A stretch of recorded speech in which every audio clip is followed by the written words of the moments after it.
are going to go ahead and get started. So please take a seat, your choice, around the round table.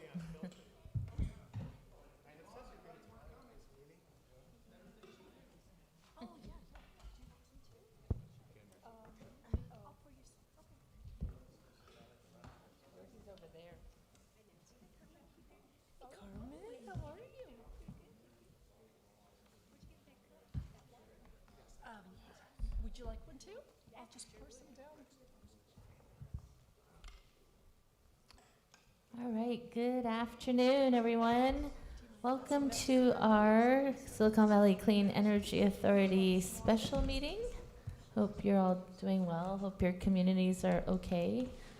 Yeah, great. It's quite a experience, or quite a ride we're going through right now.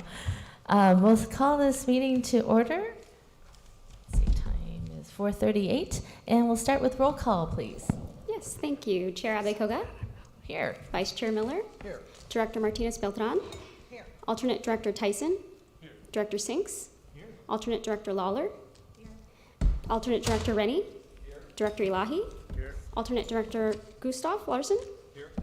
Director Gibbons. Here. Director Sayok. Here. Director Smith. Here. And Director Montano. Here. Thank you. No other additional directors or alternates are present, and we have a quorum.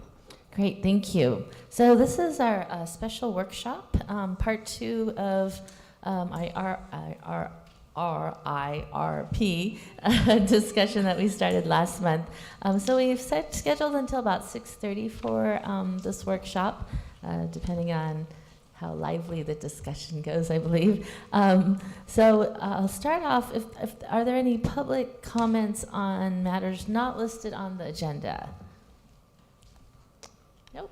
All right, great then. So then we will move into our workshop, and we'll ask our CEO, Mr. Girish, to start us off.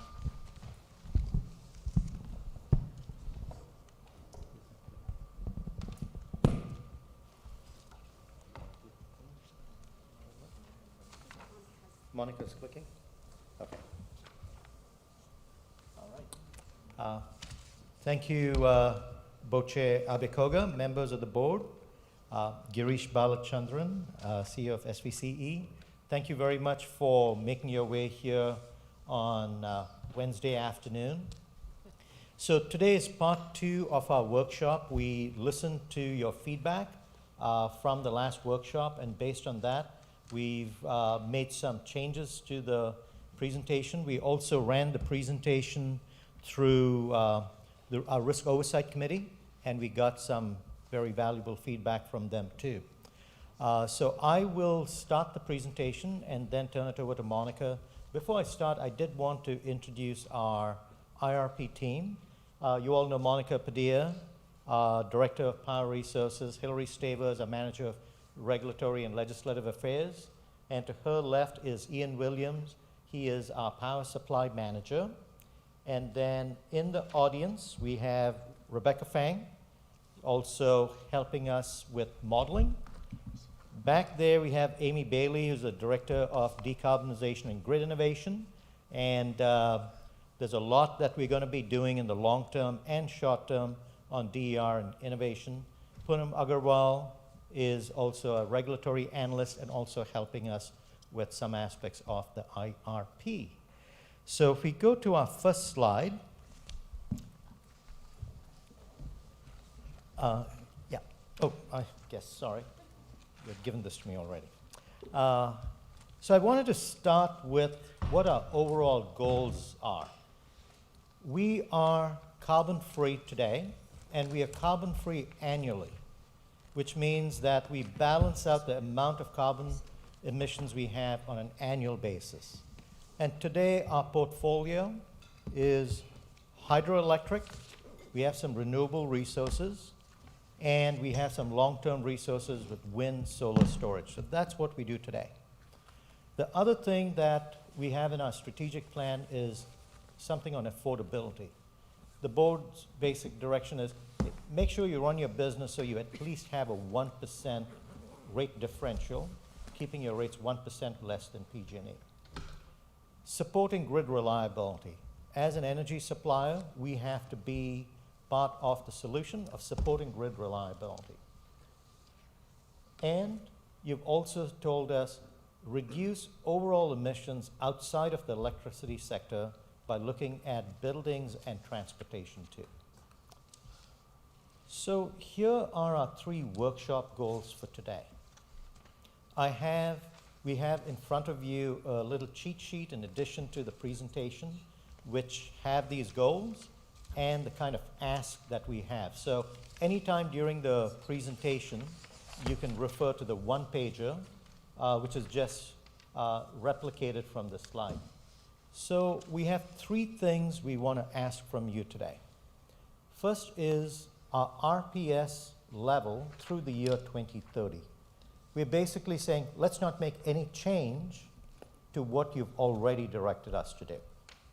And what you've directed us to do so far is stay at 50% renewables through the year 2026, and then get to 60% by the year 2030. So today, at 50%, we are higher than what the state requires. The state requires us to be at 33% by the year 2020. So you've already set us on a path where we are doing quite a bit more than what the state requires. So goal 1, we actually don't have any slides to support that other than saying we'd like you to, at the end of the board workshop, tell us, all right, is that existing direction okay? Goal 2 of our workshop is we would like you to provide us the ability to expand the kinds of technologies we use to satisfy our renewable standard. And specifically, consider geothermal and biomass while still staying carbon-free. And there's a reason for this that I'll get into, which is also from a timeliness standpoint. We do need some direction from you, especially on geothermal. Third, we want you to concur with the modeling scenarios that we are going to embark on in this integrated resource planning process. I should have started with this integrated resource planning process is a compliance requirement from the CPUC. They require us to file this integrated resource plan once every 2 years. We had the first submission done last year, and now we'll be heading towards a 2020 submission. And as part of that, so we have to get it approved by March of 2020. We have to get that approved by you. And so in order for us to do that, we are asking you, let us model a variety of portfolios. So that's what number 3 gets into, and we'll get into details on that. So here are next steps associated with the IRP and with procurement. I've highlighted in blue what will be coming to the board for action. On the IRP, the next time you'll see something coming to you for action would be March 2020. However, we will be coming to you before March 2020 to give you updates on how we are doing with our analysis. So you'll see the timeline, including February 2020. We'll show you some draft information. On the right-hand side of this slide, procurement next steps. You have already taken steps for procurement. Last year, you approved 3 major contracts, had a nominal value of $1 billion, solar, storage, and wind. Now we are getting into the second tranche. And one of the first contracts in that second tranche of long-term renewable contracts is geothermal. And that will come to you December of 2019. So that's the timeline that I've highlighted for our procurement next steps. So we'll come back to this at the end of the workshop. Hopefully we've met those 3 goals, and we can get some direction from you on IRP and procurement. So now I'm going to segue into the board presentation in terms of charting the course through 2030. What does it look like going to 2030?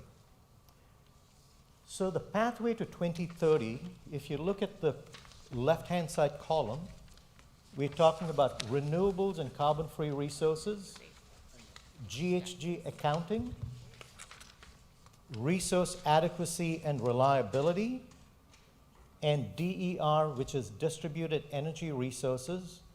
I believe there's a glossary also in front of you. So we tried to reduce the number of abbreviations, but you do have a glossary also. DER and grid innovation. So I want to take you through this in terms of the big picture of how we hope to transition from today through 2030 in each of these areas. So when it comes to renewables and renewable and carbon-free resources, today we are relying heavily on short-term resources. We don't have any long-term resources in our portfolio. We have zero. Everything's short-term. But those 3 contracts that you approved will come online in 2021. The other contracts we'll be bringing to you in the next 6 months will slowly start to layer on long-term contracts. And that's what, as we transition through 2025, we also want to be looking at, do we want renewables, local renewable resources right in our service territory? And especially on a day like this too, when power is being shut off remotely, something like this is, I think, what you'd want to be considering of local renewables. And 2025 and beyond, you know, we'll continue to have long-term renewables in our portfolio, and then we'll have less dependence on large hydroelectric. And there's a reason for that. In the Western United States, a number of other states have increased basically what they want to do in carbon-free power.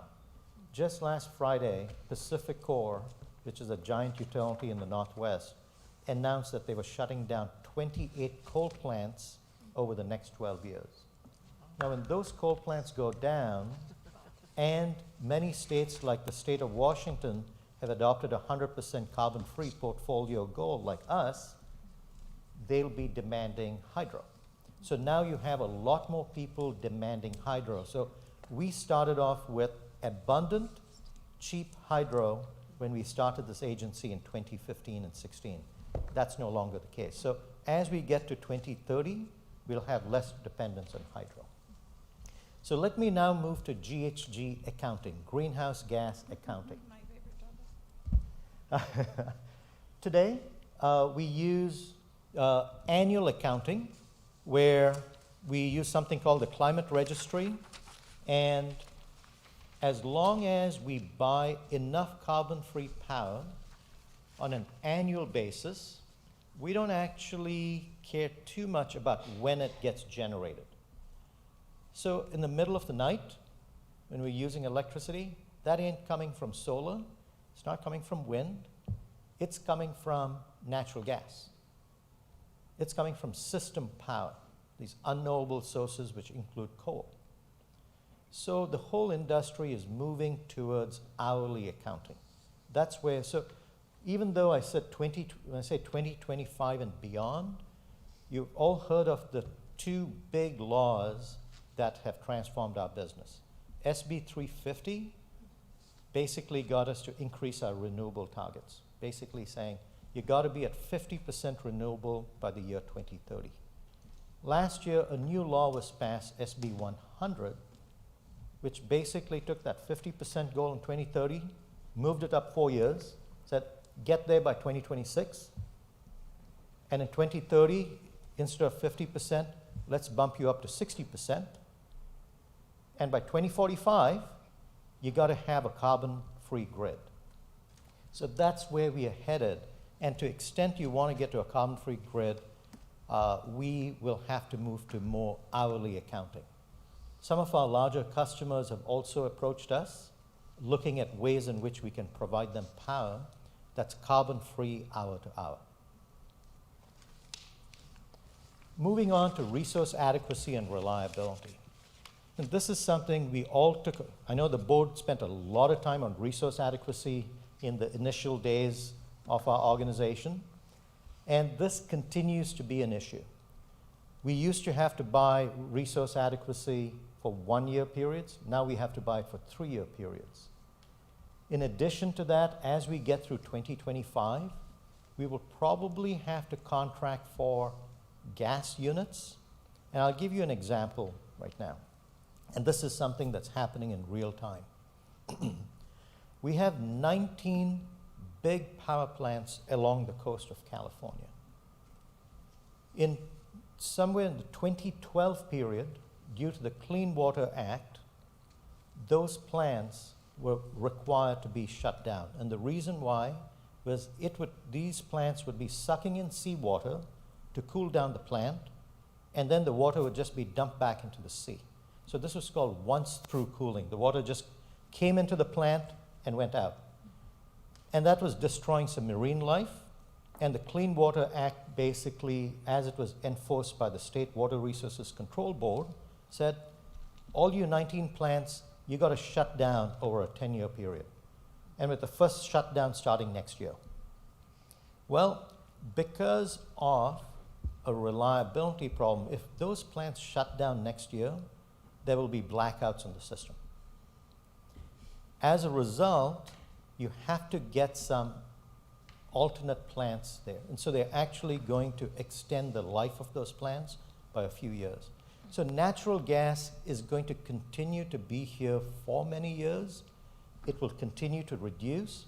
But for us to keep the lights on, we're going to continue to need natural gas plants for a period of time. In addition to this, and I'll maybe get to the next one, which is... I had a question.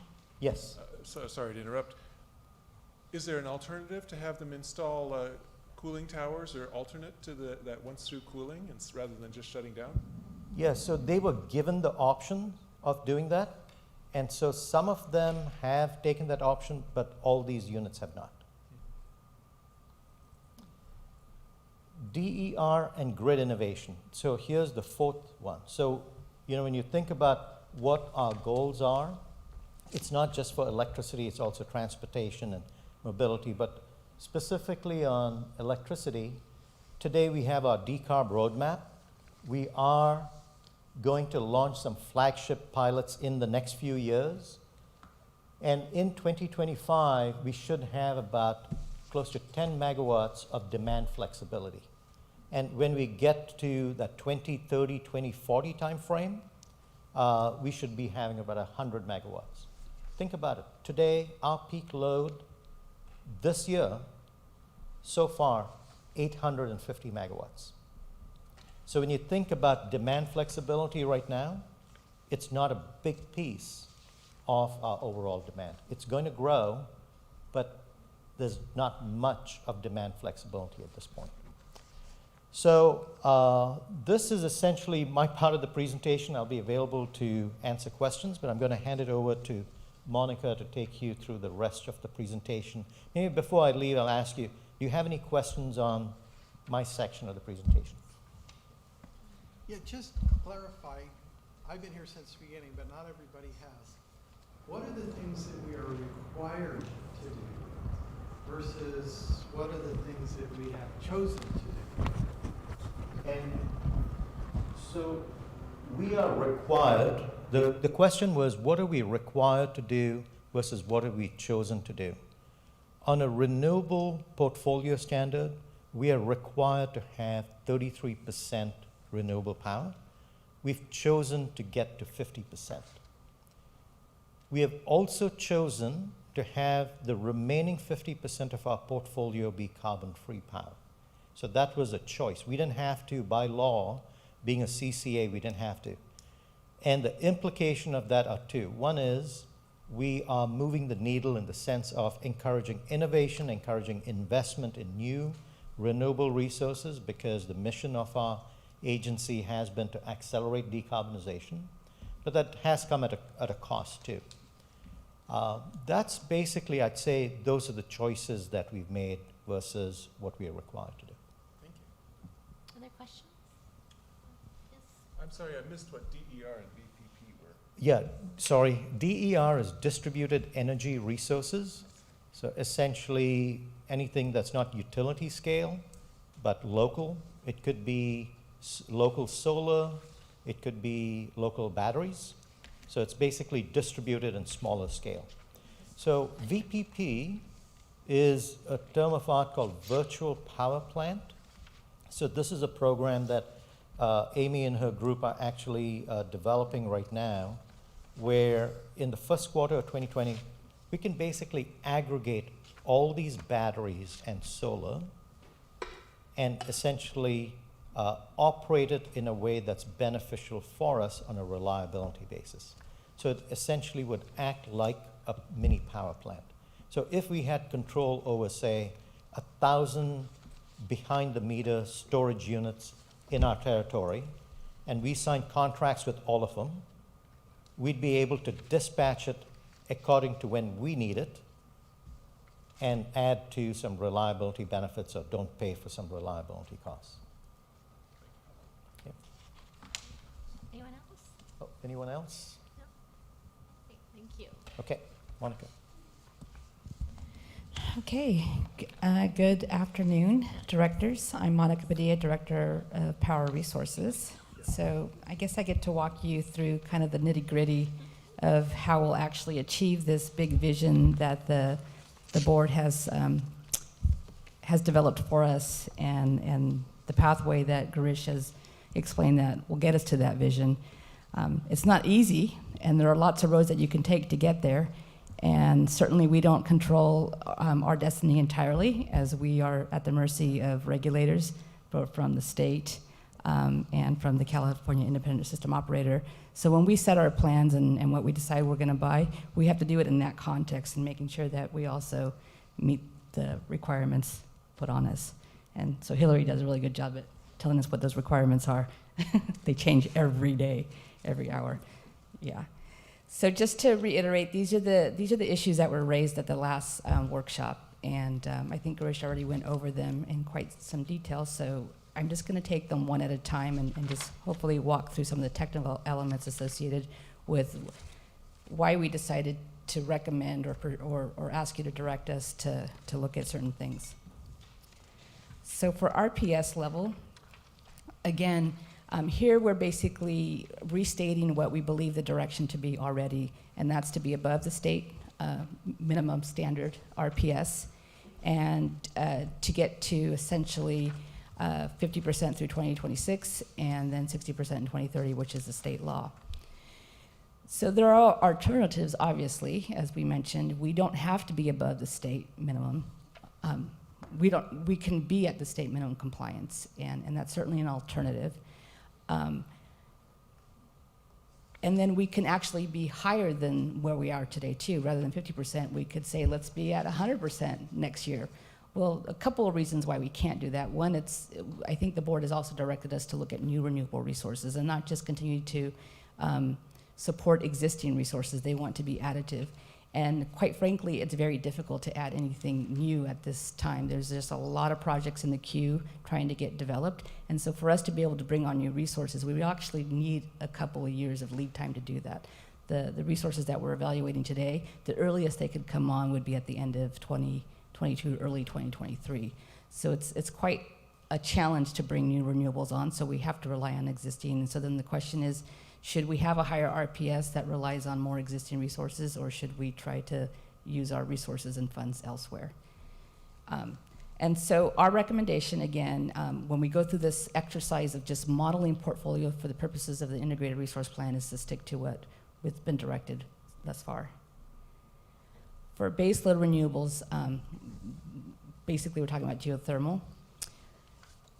The current IRP that was approved by the board back in July of 2018, or August, essentially excluded any geothermal and biomass resources for contracting purposes.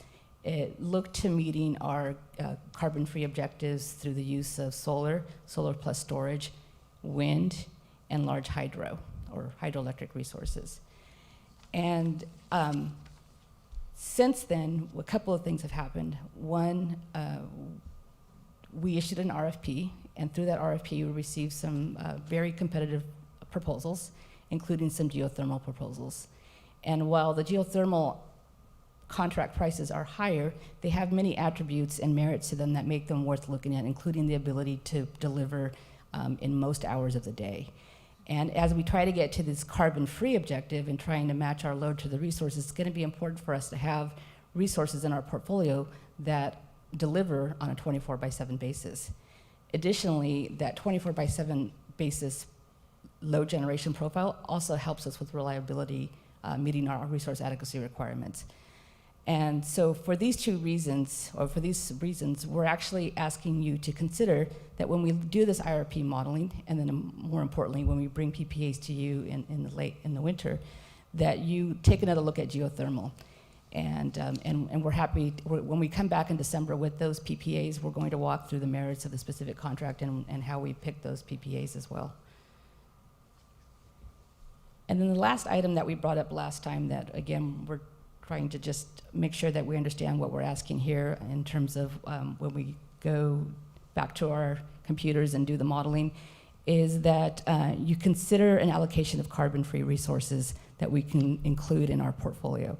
And so this is something that is an opportunity that's been presented to us through all the CCAs and the investor-owned utilities and some of the other stakeholder groups. They've been working together to figure out how can they take the investor-owned utilities resources and better allocate them to all the loads, including CCAs. And so on the table is a proposal that would basically allocate for free all these carbon-free resources that exist in PG&E's portfolio today. And for SVCE, it's quite a sizable amount of carbon-free resources. We estimate that for large hydroelectricity, it could be as much as 12.5% of our load. And so remember, 50% of our load we meet through large hydro resources today. And so this would be 12.5% of free large hydro resources, since we're already paying for it via the power cost indifference adjuster.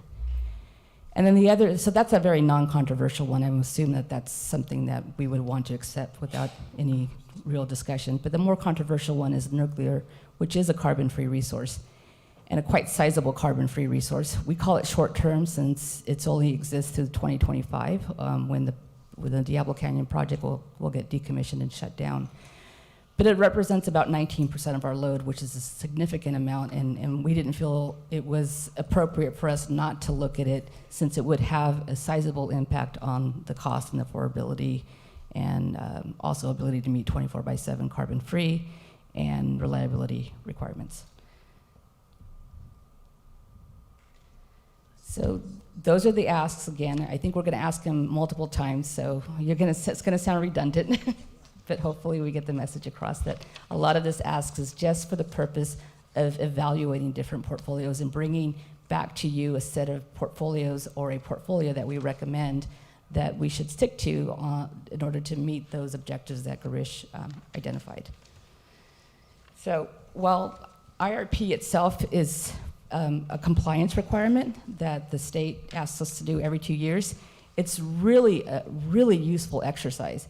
And whether you have a requirement or not, you should be doing this, and you should be doing it often, because it helps, it forces you to go back to your community and to look at what your objectives are and what your alternatives are, and to evaluate alternatives that meet those objectives in the least cost and best fit way. So whether we had a requirement to do this or not, this is something that we should be doing.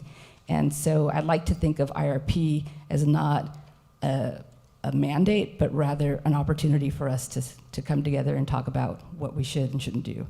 So just to highlight here in terms of what our planning and IRP objectives are, the items in black are things that, for the most part, we already are trying to, it's not controversial, we're achieving them. Obviously, from a decarbonization standpoint, we want to reduce greenhouse gas emissions, we want to meet the RPS requirements. What's new though, and this is something that AB's going to come back to you guys later this year, is we want to pursue additional distributed energy resources that are cost effective. So right now there's distributed energy resources that are included within our portfolio, but they're given to us as an allocation from what PG&E does in their service territory. So to the extent that PG&E has rooftop solar or batteries or any of that, we get an allocated share of that. And we get to claim that in terms of, for whatever reason. But this is really directed based on our objectives, what we find the value proposition to be and what our community wants. So that's something that's exciting. and new in this IRP process.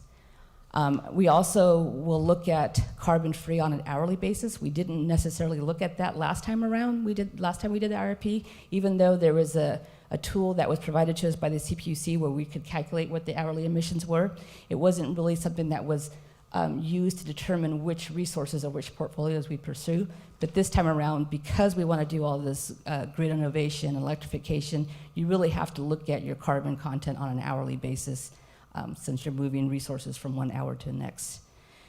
From a reliability standpoint, the last time we did the IRP, quite frankly, we addressed resource adequacy or reliability in the context of resource adequacy. We said whatever the state tells us we have to do, that's what we're going to do. Well, that didn't work. And so now we're being told you need to look at this much more carefully and you have to have a longer term plan and you can't just rely on short-term products. So this next IRP will have we'll measure each resource, each portfolio's ability to meet reliability beyond just stating that we'll meet it. I think, and then the other thing that we really need to consider this time around is something that we got as far as feedback from the last IRP is we need to assess the deliverability of the resources that we're saying that we're going to include in our portfolio. We included 50% of our resources as an out-of-state large hydro resource. The problem with that is that you can't bring that much large hydro resource if everybody else is also assuming they're going to bring a lot of large hydro resources into California.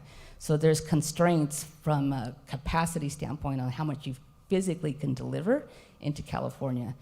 And also if you're building a whole lot of solar in California, how much you can deliver onto the grid. And I think everybody here is pretty much familiar with curtailment and the duck curve. So we're going to look at that and how resources and groups of resources actually achieve that objective as well.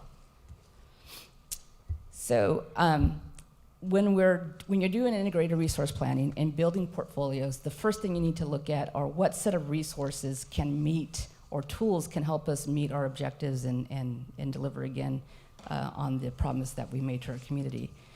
So the items in blue, which are or teal, the items pretty much on the left side of your screen. I think that's right. Yeah, those are resources that we currently include in some fashion or another in our portfolio. So those aren't things that are new to you guys. The items in red are ones that we want to consider.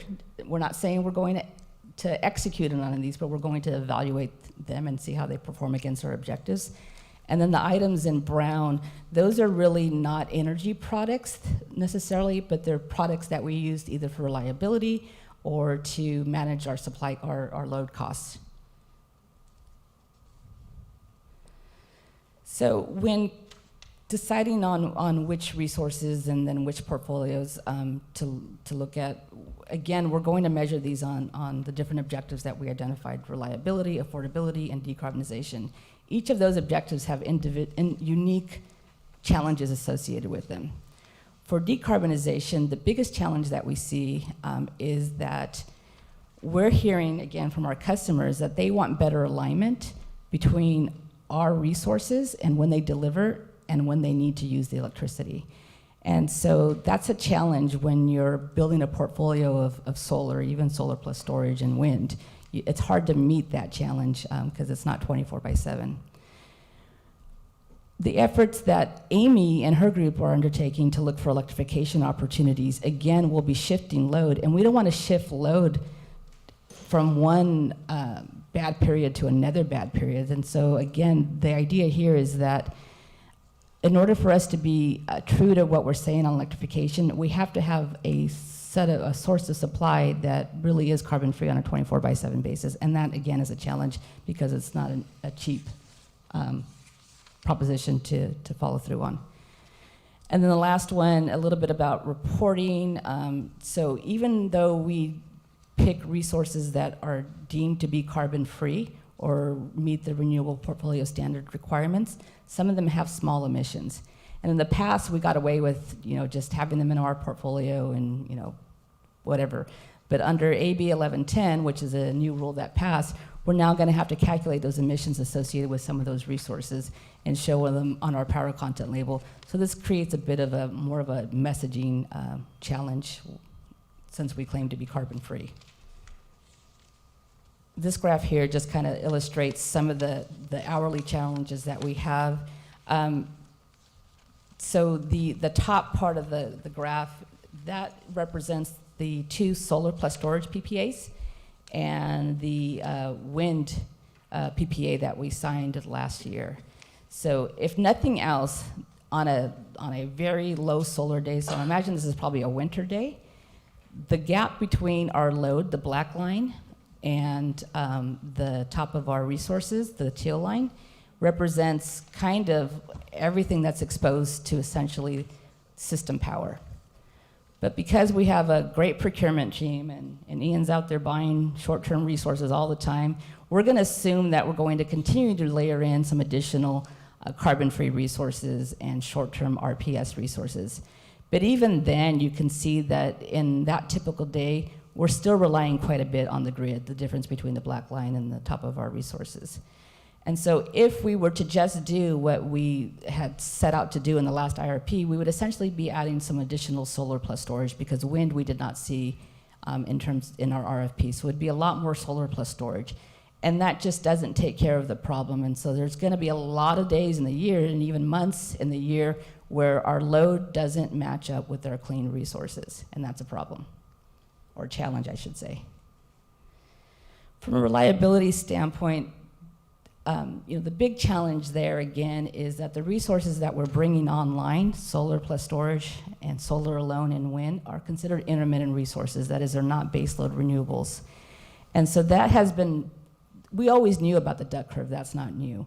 The new thing is that the Cal ISO is seeing a huge problem in this area, this 4 to 9 p.m. time frame, because of the retirement of the once-through cooling unit natural gas plants, and because of the retirement of a whole bunch of other natural gas resources throughout California. When the CCAs took the load away from the investor-owned utilities, well, the investor-owned utilities stopped investing in natural gas power plants. And so now nobody's investing in those natural gas power plants. If nobody invests in them, then the natural gas power plant owners will basically retire them and they go away, which is a good thing for a carbon-free standpoint, but it's a bad thing for a reliability standpoint if you don't have resources that can meet your load requirements. And so the ISO and the state of California have recognized this as a potential big problem.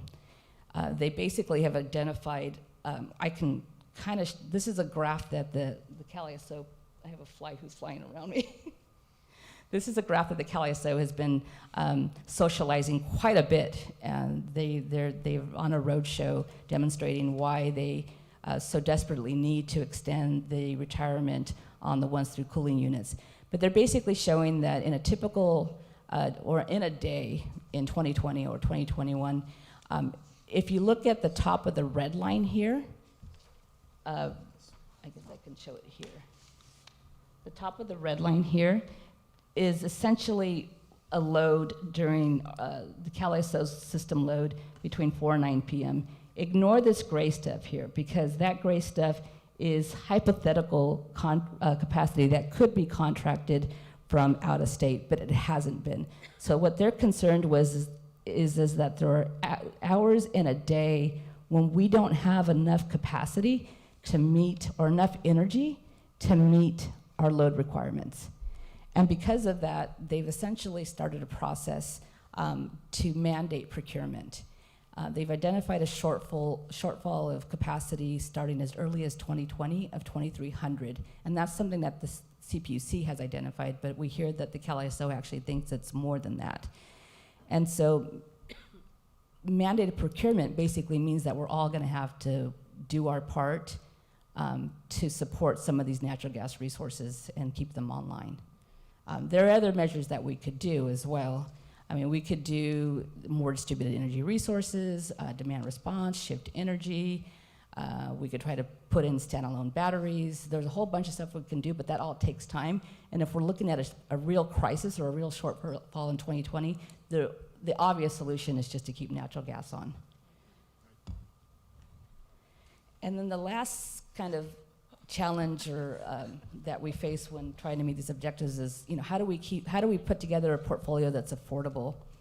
Again, Girish mentioned that a lot of states around us are developing clean energy standards or RPSs like California has. And that some of those states are announcing huge shutdowns of coal, and we obviously like that because, as we're bringing Northwest Hydro in, we don't want to think that there's a coal that's backing up that Northwest Hydro somewhere else. But that's caused a huge demand on clean energy from out of state, as Girish mentioned. I would just say not enough resources exist for all of us CCAs to meet our carbon-free goals, and we all have these big carbon-free goals. So those of us who are able to contract for them or having a directive to contract, we're definitely seeing increased prices for carbon-free resources. We're also seeing huge increased prices for resource adequacy. And that, again, is because these natural gas units are shutting down, and they're just not available in the market to buy, so there's a real scarcity right now with resource adequacy products. And then the cost of integrating our renewable resources that are intermittent, we expect to get higher and higher as we're expecting that the CalISO will require new products that basically allow for better flexibility on resources, or that we have to pay for flexibility for resources to meet for those of us who have a lot of solar in our portfolio. The solar resources that we procured when we bought them, we expected that they would have a certain kind of amount of capacity that we'd be able to use for reliability purposes. Recently, the CalISO and the CPUC gave those resources a huge haircut. So basically, they said you can't count on these at all for reliability. You can get the energy and the RECs out of them, but you're not going to count them for reliability. Even with the battery?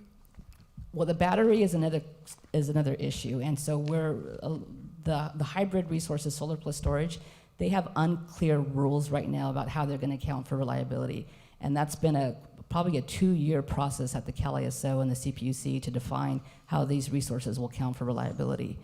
But yeah, everybody's making investments in batteries for reliability and also to improve the energy value of their resource, but it's unclear what the CalISO is going to allow. They really are pushing for the support of natural gas resources. They know that, they can count on it, they can call on it. They don't want them to go away so fast. So, Question, who's AB in your chart here? AB? It's the bottom one. They're doing great, but I don't know who they are. Maybe Alberta? Oh, yeah, Canada. Okay. Yeah. There's no British Columbia on that. Yeah. So these aren't just states. These are provinces and states located in the Western Okay. Electricity Coordinating Council, which is the whole western region. Monica, Yes. may I? Is that one working? I think so. Could we go back to the decarbonization challenge, those 2 slides with the black line? Yeah, thank you. Okay. Do I get this right? So there are multiple purposes and benefits of these 2 slides. One is it talks about the hour by hour. It's taking a single 24 hours and helping us understand the hour by hour issue, okay?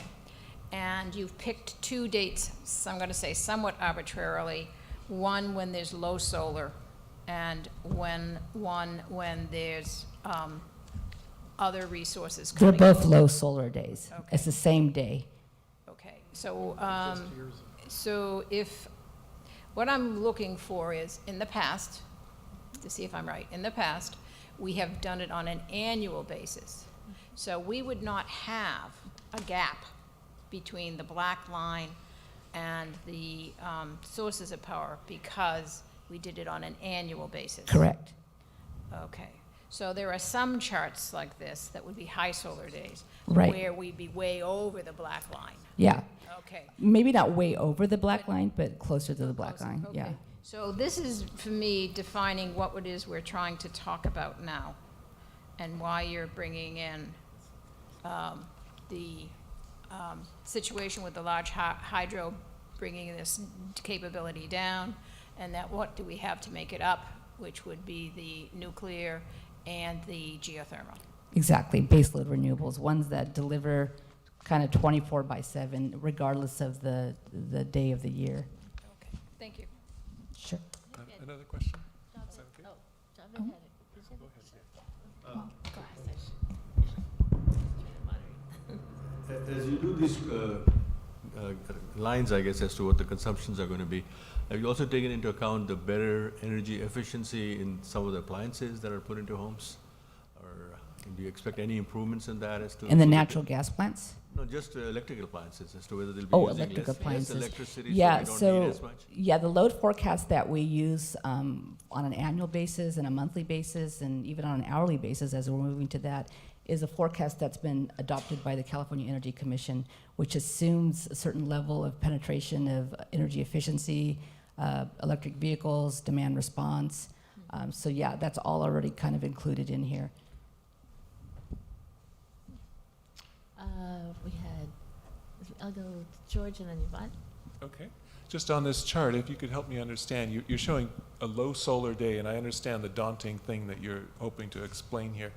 What is it? Does this mean during the darkest time of year, or what does a good or an average solar day look like? So an average solar day, so yeah, this is a winter day, most likely, and an average solar day, you would expect maybe the solar, and I should mention too, that the reason you see this little dip here, which is probably not the right way you would operate these things, is because the solar goes away and then the battery gets discharged. But in reality, you would see somewhat of a more different shape here. This is just what the generators have sent us.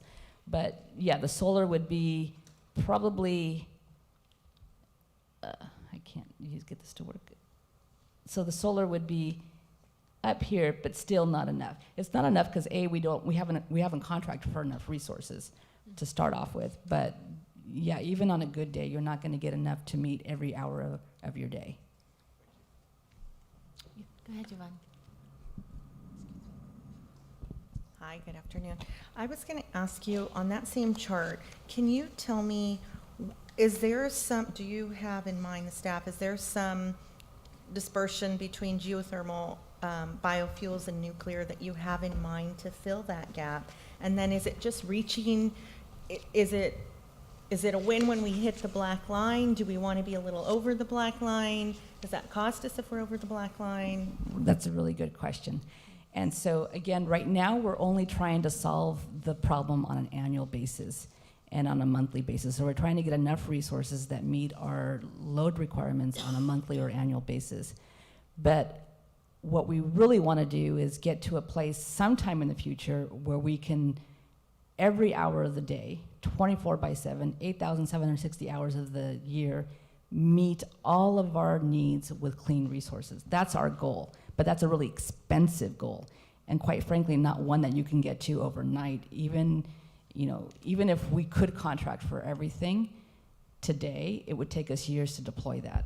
So we're transitioning to that, but what we want to do is we want to pick resources today that better help us meet that in the future. Because if we only pick solar and solar plus storage, it's going to make it very difficult for us to meet that in the future, and we're going to have to do a lot more in terms of capacity. We're going to have to sign up a lot more contracts to help us get there than if we include a baseload or two resource that just kind of bumps us up. And just to add on to that, to one specific point in your question, so right now the goal is the black line. There are situations, I mean, we have seen, if you think about a very high solar day, there have been conditions at some points, at some times of year when, as a system, you have a lot of solar and you actually have a little bit more than you need. And that's maybe that's a conversation about producing more than the black line is something maybe we deal with down the road when the system is more fully decarbonized. But for now, correct me if I'm wrong, we're aiming for matching it and not going above. Okay, should I go off this graph? Okay. So I think we left here. So now that we know what our objectives are, we know what the challenges are to meet our objectives, we know what set of resources we've used and what set of resources are available for us to use, now we're going to start to we have to look at more carefully those resources that we don't use right now. And so this chart here, I think somebody asked for a matrix last time at the last workshop. I'm hoping that this one does a good enough job to show. These are the items in green, the top 4 lines, again, are resources that we currently deploy. These are not controversial. The ones in blue are the ones that we're considering. And what I'm trying to depict here is how each of these resources meet the different, on a qualitative basis, meet the different objectives that we're trying to state. And so all of the resources on an annual basis can meet the carbon-free requirements. They're all deemed carbon-free, even though geothermal and biomass have small amounts of carbon, we consider them to be kind of like incidental, and we can certainly deal with that. But they don't all meet that carbon-free requirement on a 24/7 if that's where we're trying to get way into the future. Some do it better than others. And so, again, here, geothermal and distributed energy resources and the biofuel, the baseload ones, and even nuclear do that very well, or better than the others. From a reliability standpoint, again, some do better than others. These resources that we picked thus far, because they're intermittent and the CalISO doesn't recognize them as being very reliable, they don't do a very good job at meeting the grid reliability requirements. Excuse me. But some of these other resources that we're considering, including the geo and the bios and the nuclear, do a much better job because they're 24/7. So a lot of this is I'm just repeating, but I'm hoping that this graph here kind of illustrates on a qualitative level how they compare to each other. So again, the main thing that we're here to talk to you again, if you go back to your cheat sheet, where we had the 3 questions, the RPS level, which we're not really getting into much detail, but the first one is to include baseload renewables in our portfolio. And the main thing that, because we're not asking you to include biomass as a specific resource, mainly because we did not see any real biomass proposals when we did the RFP. So while they might be out there, they pretty much already exist. Nobody's building new biomass unless you've got a deforestation plan, and that's going to be mandated and put on us anyway. But in terms of what we can contract for, the resources that meet baseload renewables really are geothermal. And so there's essentially 2 types of technology for geothermal that we saw in our RFP. One is called binary, and the other is conventional. A binary geothermal project does not emit CO2.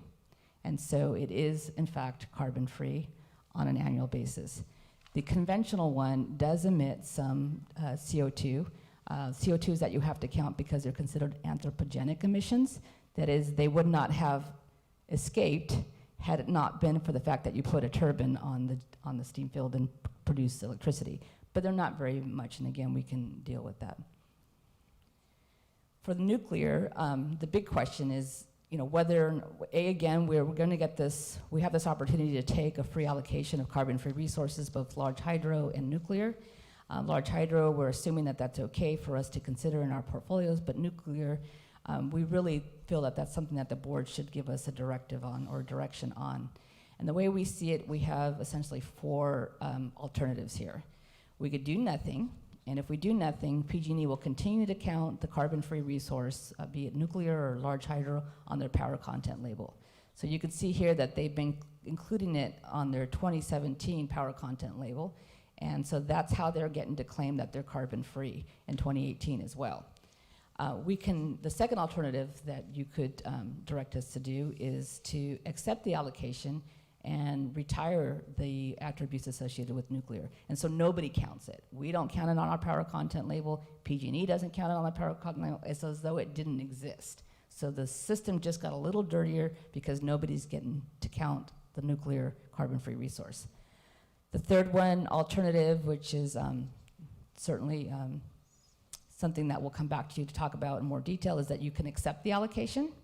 And then we can use that resource, which again is about 19% of our needs for total needs, and we could avoid buying some large hydro. And we think that's a savings of, the third one is we can accept them and then sell them. There are other CCAs out there that have a huge appetite for carbon-free. And they would be more than happy to take our allocation without blinking an eye. So that's something that we could do too. We can essentially monetize the value of these carbon-free attributes and then use that money to do whatever we want, buy large hydro or something else. And then the last one, which is probably the more controversial one, is we accept the allocation and we report it on our power content label. So none of these, this decision doesn't have to be made today on what we're going to do with nuclear. The direction that we're looking for really is whether or not we model it in our IRP. Okay, this was Director Corrigan's suggestion that I go shopping, or that we go shopping, we go on a virtual shopping excursion. So again, we've mainly talked about resources and the different tools that we have at our disposal to meet our objectives and our compliance requirements. But when you bring those resources together to meet an objective or a load, then you have essentially what we call a portfolio. And so today, based on what was approved in the last IRP, we're calling that the base case shopping cart. And so that portfolio, again, has solar, PV, it has solar plus storage, wind, and large hydro. That's an easy one. Then we're saying we want to look at another shopping cart. We're calling it shopping cart number 1. It's going to have all those same resources as the base case, but we'll add geothermal for consideration. Again, no decision, just consideration. And an incremental distributed energy resources that would meet about 2 to 5% of our needs, depending on what Amy and her team find. And then the last portfolio is one that includes all of the same resource that exists in the second shopping cart, or the number 1, but also includes the short-term nuclear allocation. And so all of these shopping carts or portfolios of resources will need to include some resource adequacy products in them as well, because we have a compliance obligation there. Some of the resources help us or cause us to not have to buy as much, and that's a good thing, so it makes it more affordable.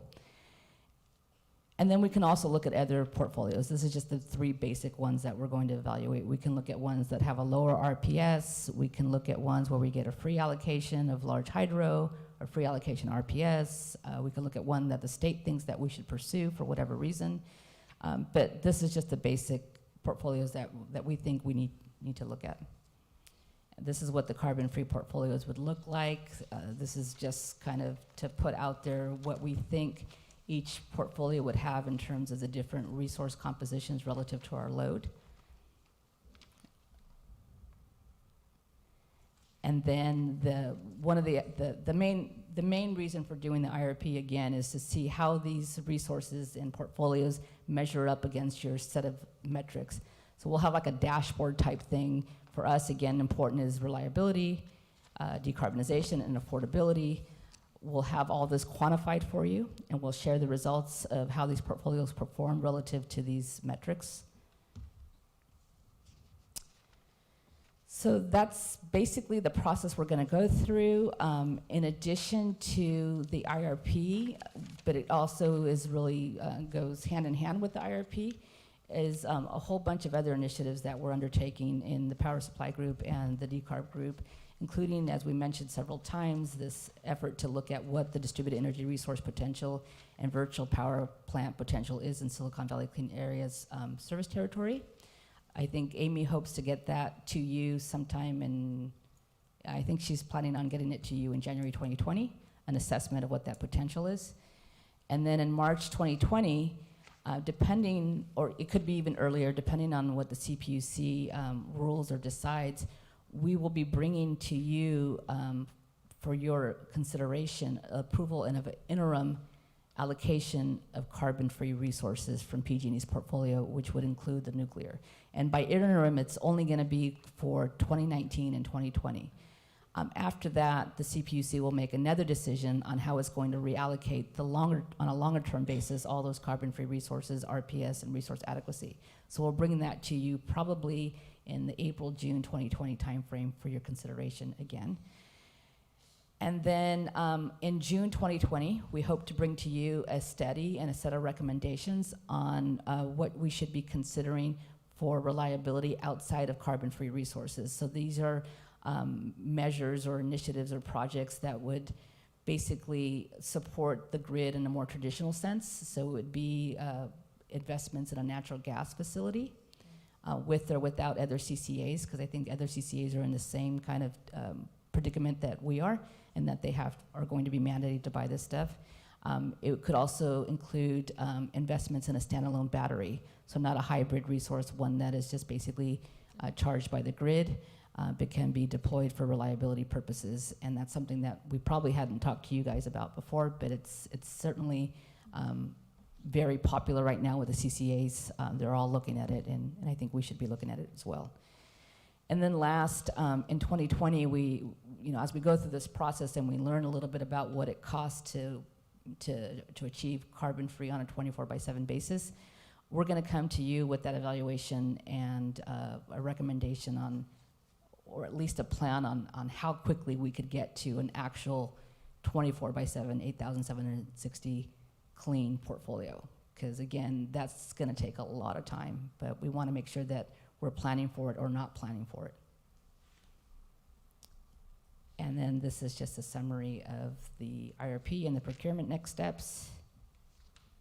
And then the workshop goals, which we hope we met the ones on the left. Yeah, left, the blue. And then, of course, we want your specific feedback on the directives that we've asked for. That's all I have. Great. Thank you. Any questions for Monica? And then I'm going to go to the public, and then we can bring it back for discussion. So questions? Nope. All right. Great. Are we using the Post-it notes? Oh. The Post-it notes too? No? Okay. Oh. All right. Are there any members of the public wishing to speak? Yes, Mr. Carney. Come on. Oh, do we want them up here? Yep. Thanks. Hi, Bruce Carney, Mountain View resident, chair of Carbon Free Mountain View and board member of Carbon Free Silicon Valley, and longtime fan of Silicon Valley Clean Energy. I want to compliment the staff for their excellent analysis and presentation of the alternatives. There was one alternative that I didn't see that I'm curious about. In the latest SVCE newsletter, Professor Mark Jacobson from Stanford was featured. He's one of the leading thinkers and writers about how the United States can transition to a true 100% carbon-free electric grid. And one of the technologies that he finds to be essential and particularly relevant to California is concentrating solar thermal power. So you may have seen pictures of large towers surrounded by fields of movable mirrors that focus sunlight on a receiver full of salt. It heats the salt up to 800 degrees Fahrenheit, and water or some other fluid is run through that hot salt to run essentially a steam turbine to produce electricity.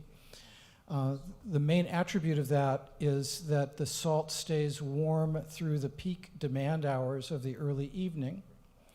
The main drawback is that in the morning, the next day, natural gas is used to warm up the salt to get things started. So it's not a true carbon-free resource, much in the same way that geothermal energy is not 100% carbon-free. Still, it uses the power of the sun to produce most of the energy, and it deals with the duck curve issue very well. The reason concentrating solar thermal hasn't been more popular than it has is that it can only be used in certain very, very sunny, hot areas like Arizona and the Mojave Desert, so there's a limited potential deployment area. And the other is that it seems to be quite a bit more expensive than straight PV, and I don't know how it stacks up to PV plus battery storage, but it certainly seems to me that over the planning horizon that's being thought about here, it should be on the table. Because at least according to Mark Jacobson, without concentrating solar thermal, you can't get to a 100% carbon-free and affordable grid. And to speak to the elephant in the room, I personally have no problem with the use of nuclear resources in any of the three options other than do nothing. So. Great. Thank you. Anyone else from the public? Yes, please come forward. I think we have the mic.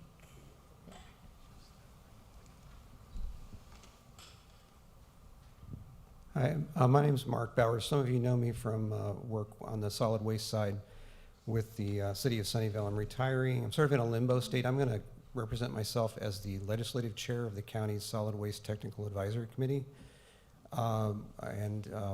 Some of you are members of that commission that oversees the TAC. The reason I'm coming to you tonight on this topic is that as you're doing this process, the state is issuing regulations to implement SB 1383, which is organics diversion mandate. And each of your jurisdictions are going to be required to, by 2025, divert 75% of the organics generated in your jurisdiction from landfill disposal. And when they say organics, it's a very broad definition. Virtually everything I am wearing is considered organics under the definitions and the regulations, except for my watch and my glasses and maybe the belt buckle I have on. The shirt, I guess the pants, actually the pants are not, they're polyester. I'll take that back. So I'll leave them on. So the linkage to what you're talking about is that Article 12 of this 191-page document I'm holding that came out last week in about a third draft is about procurement. The state has determined that local jurisdictions represent 13% of GDP in California, and therefore we will all be tasked to soak up with demand 13% of the organics that are diverted. And at first they said you'll buy compost, and we explained to them that this is like two orders of magnitude more compost than we could buy and give away, which we currently do. And so they came back in this version, loosening up some other requirements that get at energy purchases. So I would encourage you, not to belabor the point too long, to work with the staff here at SVCEA to look at options for biomass and biogas. In other words, you can take organics, convert them through anaerobic digestion into methane, use the methane for vehicle fuels, use the methane for electricity generation, and help meet the jurisdictions meet that procurement requirement, which is really quite onerous. We keep telling the state it's quite onerous, and they keep not paying attention. So we may need to turn our attention to actually trying to comply with it. So that was my message, and I appreciate the time.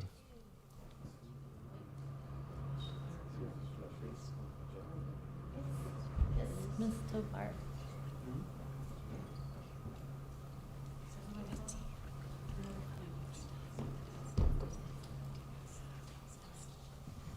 Thank you. Good evening, Melody Tovar, staff with Sunnyvale. And I want to appreciate the staff input to all the work you did to put this together. It was kind of drinking from a fire hose for those of us that haven't been tracking it as closely. So thank you for the effort. A few questions as you move forward, and I think some of these would already be on track with how you're presenting this.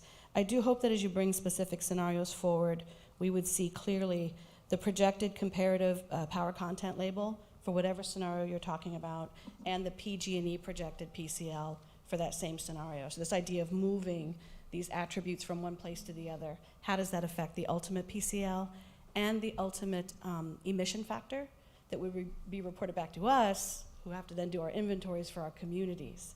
And I'm interested in those emission factors both from the lens of how we do the math today and when this 24/7 accounting takes effect. I do have a clarification question about when we expect that change in accounting requirement to really take effect. I know we've talked about transitioning to it, but I don't have a clarity on when is it required? Like what's our due date for that? Maybe not determined yet. A couple of other questions more broadly. I did want to share that having been part of the team that did the outreach for the pre-partnership to this agency, we had the benefit of no available nuclear supply. And so when we got community questions, and we did, about whether nuclear would play a role in our supply portfolio for the ultimate agency, it was easy to say, that doesn't really even exist as an opportunity for us today, let's all move on. So I just wanted to share that we did get feedback from community members that there were some concerns, and we just never had to complete that conversation. And then lastly, I'm curious about the strategy of leveraging the nuclear and all the concerns about the availability of large hydro. In short, is there an advantage to upping your investment in longer-term large hydro now so that you secure that before you have the retirement of the availability of these offsets available for nuclear? So is it possible to get 10-year contracts now that really wouldn't be viable a few years down the road if we invested in other opportunities? Is that? Yes, please. Especially relative to the transmission concerns and congestion. Okay, I think that for the first question related to the hourly accounting, no, sorry. The first question was, first point was that you want us to look at how the PCL looks for these different portfolios, and then against PG&E, and then what the emission intensity, for sure, that's the dashboard that we intend to create, and we'll share that with you. The second question is, when will we move to annual accounting on a 24/7 basis? There really isn't a requirement for that right now. It's more that we have the ability to calculate it when we submit our IRP to the CPUC. They have a calculator, but it's not a mandate that we reduce or that we achieve carbon-free on a 24/7 basis. That's more going to be a community directive in the interim until or if the state ever moves to a 24/7, but that's not anywhere mandated right now. Right. And then the last question related to being able to contract for large hydro long-term. So we have an opportunity, and you're going to see that in December, for one real long-term large hydro resource that is being provided to us by the federal government, called the Western Area Power Administration Contract. It's hydro that comes out of the Central Valley Project. Unfortunately, it's a really small share. But you'll see that contract in December when we asked to sign up for our allocation that we were granted. It's a 30-year contract. But outside of that, and I'm going to let Ian also speak to this as well, there's not a lot of opportunities for you to sign long-term contracts for large hydro out of state. If you can buy the attributes associated, or you can buy energy that gets delivered at some point, but if you want that physical energy to flow, you have to have transmission, and we don't have the transmission, and we don't have the transmission rights on a long-term basis. Those get allocated to us year by year, so it's very difficult, but we're working with many of the Northwest power hydro producers to see what we can do as a CCA community to ensure that those resources get here. But they themselves, the entities that own these large hydro resources, like the federal government up there, the Baseload Power Administration, they have restrictions on how much they can sell long-term too, because they have an obligation to serve their communities first and their state. So what they end up selling us is basically excess. And I don't know, Ian, if you want to add anything else. No, I think Monica touched upon the big points in terms of transmission, long-term transmission rights, and selling of excess from a lot of the large hydro suppliers in the Northwest. One thing I'd touch upon is some of the large hydro suppliers in the Northwest, the BPAs, the PowerXs, and the Tacomas. Their carbon-free like product is called ACS supply. It's an asset controlling supply. With that supply, there tends to be a small nuclear component, especially on the BPA side.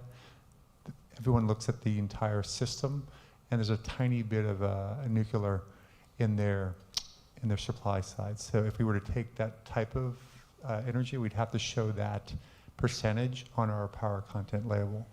And in addition, there's some gas emissions, small emissions, much smaller than unspecified resources, but there still is a tiny bit of carbon that's associated with these resources.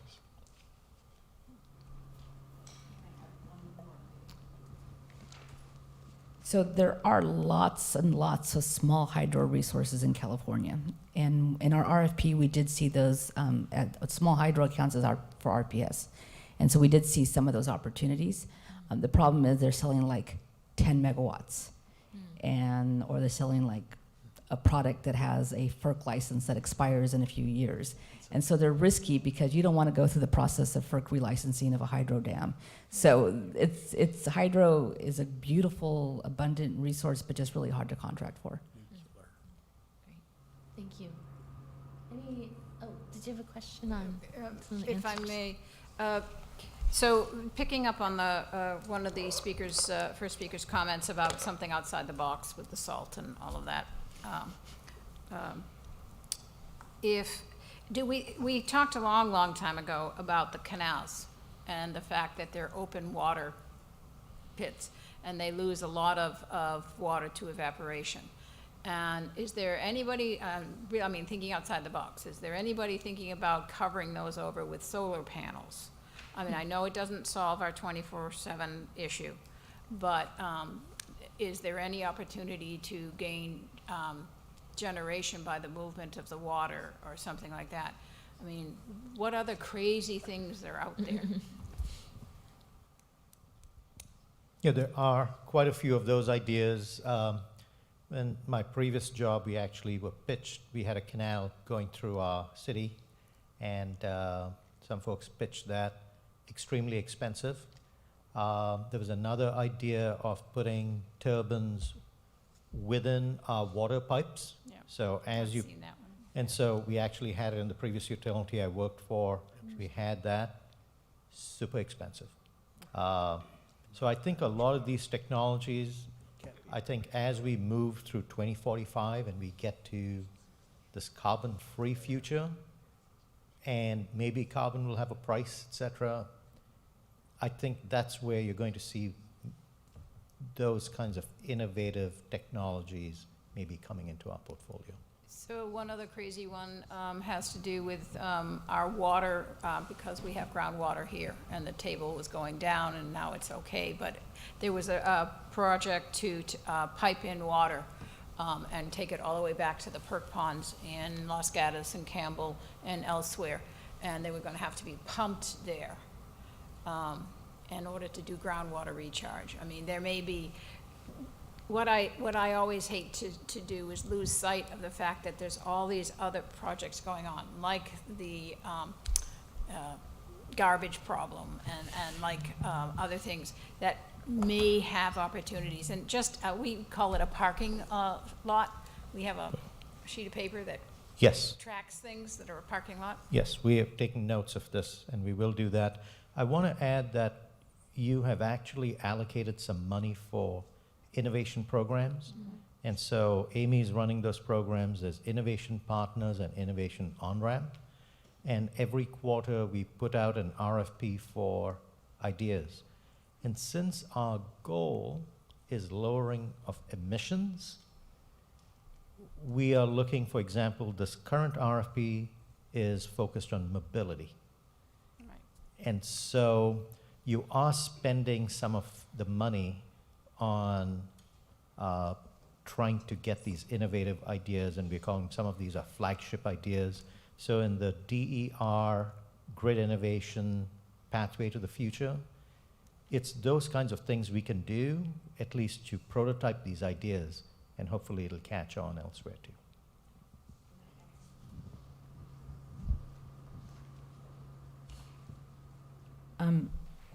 I just wanted to add that for some of the other kind of, I'm not going to say crazy because it's been proven in other places, but offshore wind is another one. We did see a couple of proposals for that in our solicitation. Unfortunately, they were really expensive, and the commercial online date was not consistent with what we were looking for. But that's something that a lot of the CCAs are looking at, and I think Redwood Coast Authority has actually got, is quite a ways down the path on signing an offshore wind project. But these resources that are really expensive, it's hard for a CCA to take the leap and be that R&D person. But we're certainly, if we can work with other CCAs and do joint procurement there and maybe take a chance on one of these more less proven or I guess fancy projects, that's true. I also want to say that the binary geothermal is somewhat unconventional as well. And so while it exists throughout the world, there's not that many of those in the United States. And so while it was initially kind of a high cost, I think that when we bring that to you, you'll see why we picked that resource and the merits are associated with that resource. But it is kind of a groundbreaking type thing. And certainly I'm a big fan of landfill gas generation. We just didn't see a whole lot of those proposals in our RFP, and the few that we did see were quite expensive as well. This is using the organic or biomass, taking landfill, municipal landfill, and turning it into electricity. Great. Oh, yes, Mr. Are you ready for comments? Sure, let's go into comments. We have a half Great. hour, and you want us to confirm the 3 items? Is that Yes, that would be the goal? good to drive to it. Okay, great. So I'll start off by just getting to the punchline. I support staff studying all of these options, and I appreciate your bringing these forward. These are, tough questions for us to contemplate. Is there, net of the PCIA, is there an incremental cost to us acquiring this nuclear power, or is it truly free? It's free, but it's free now because we've been paying for it. Yeah. The way to think about this is if you go all the way back to when SVCE was first formed in 2016, for the customers that we now serve, PG&E, before we announced that we were forming, PG&E had that load in its demand forecast. And as you know, contracts often run 10 or even 20 plus years. So when we formed, then the PCIA was levied onto our customers as a way to pay PG&E for the resources that they had bought on behalf of our customers before we announced that we were leaving. And with the idea being that then the rates wouldn't go up unfairly for customers who stayed with PG&E in our service territory and elsewhere in PG&E's service territory. So we've been paying all along for these resources, but none of the attributes of those resources have transferred to our portfolio. So this nuclear, we have been paying for our portion of it since we launched, but every year those attributes show up as a carbon-free resource on PG&E's power content label, and it makes their power mix look lower carbon. So, and this is a new thing. It was by no means a given that these attributes were going to be made available to us.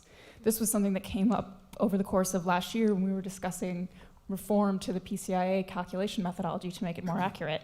It came to light that these resources had been paid for, but because we did not have, until SB 100, there was not an explicit value on carbon-free resources that are not eligible for the renewable portfolio standard, which nuclear and large hydro both fit in that category.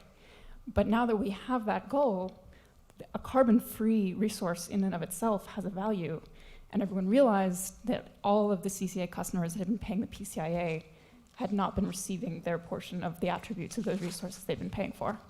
So it's free now, but we've been paying. So, the baseload problem here is really sobering because the water doesn't always flow, or frankly, we came in at an opportune time to buy resources in the Northwest, but the baseline problem now for us is really sobering.